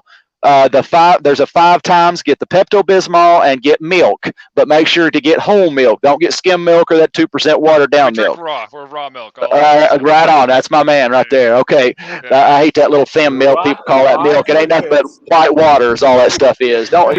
My parents used to buy skim milk, and it was freaking nasty, man. Dude, I can't have that stuff, and especially that 2% and all that stuff. It's just white water is all it is. Get you some whole milk, real raw, good milk. And drink those. Drink you 2 ounces of the Pepto and a full cup, like a measured full cup of the milk, and then either find you some of that ghost pepper chips, or even just get one ghost. Really, if she don't like the hot, I just no, get something. No, it's in. I say that wrong. I don't. Yeah, I mean anything that's that really hot, really. No, but you want it as hot as possible, because what that capsaicin. Do you know it's actually your saliva is what makes that hot? It's not the capsaicin that makes it hot. So if you can keep that capsaicin down, it's just like that's what that water does, or it's what that milk does, and that's what that Pepto will do. Just like if you drop. Like say Dawn liquid in grease, you can watch that grease separate. That's the same way it'll do in your stomach. So it'll keep it separated away. So do that before she eats that. I would recommend just one pepper. Yeah, not eating chips like I did, like an idiot, like I was dumb. But yeah, but just eat one hot pepper. And really, I know it may be hot, man, but I still would recommend like a Carolina Reaper. I know it's crazy, but I'm telling you, get one. But there's no need to eat the whole pepper. I mean, just cut off an end, take that end, and just eat that thing right after she's taken them shots of the milk and the Pepto, and then immediately, right after that, take a shot of lime juice, and then drink milk until you can't drink milk no more, and that will stop that heat in your mouth first, and then it will help her stomach to be able to cope with that, and that will help her to be able to get that to eat, to try that, because I know if she deals with anything like I did, and tell her I'm so sorry she's dealing with that. That she'll probably try anything. A public service, I mean, hey man, it helps. Yeah. It helps, bro. This is the only show. Sure, I hate headaches. That's the only show that we have come from Paranormal Investigation through UFOs and headaches. This is fantastic. I'm a talker, man. Yeah, you name it. We go random here. We go random. I love it. I love it. Right. I love it. We didn't even get into your car hobby tonight. We didn't talk about Well, I have a pepper story though before we go too far, and I don't know if it was ghost pepper. So my dad did like vegetable gardens growing up, right? And cool. And he bought like this illegal pepper, and I don't remember the name of it. You had to wear a fucking rubber glove to grab it because it would like burn your fingertips. Is that Pepper X? I don't remember. It was all I remember is that we convinced my brother, my twin brother, to eat it. And oh no!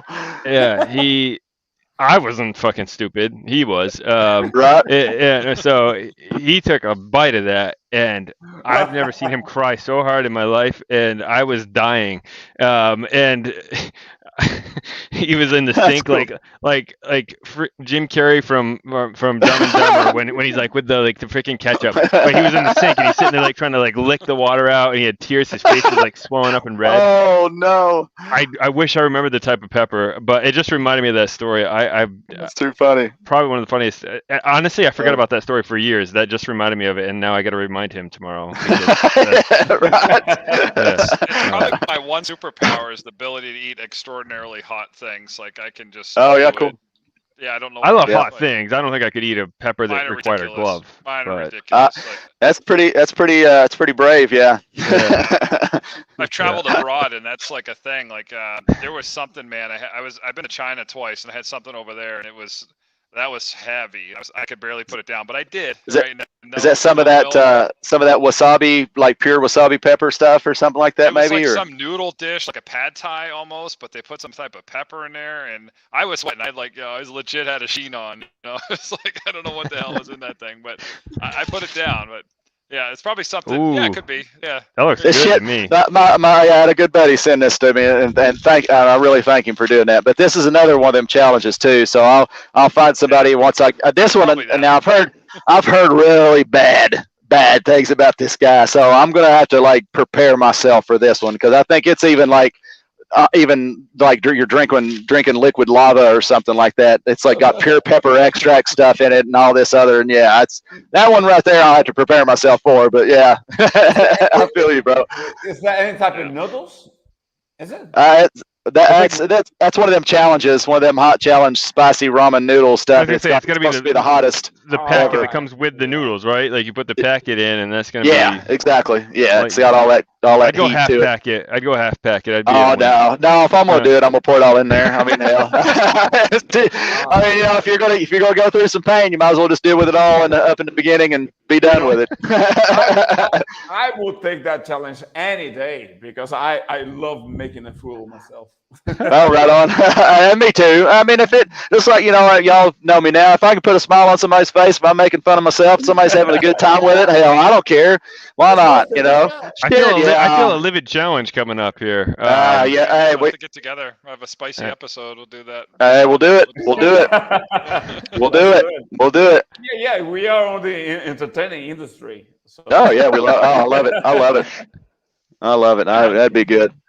How did All you right, end up with guys. a blown intestine? Well, there was the show that I did. Right. And it's 22-1 here in Brazil. Oh wow, right on. Yeah. I think I'm gonna let you continue there, but I have to tell you, it's been very, very nice. Another great show. I'm very happy to receive you here, Nick. And as usual, those guys here, they are the best. They just have to become really, really rich so they can pay me more. Wow. But yeah, we are working on it.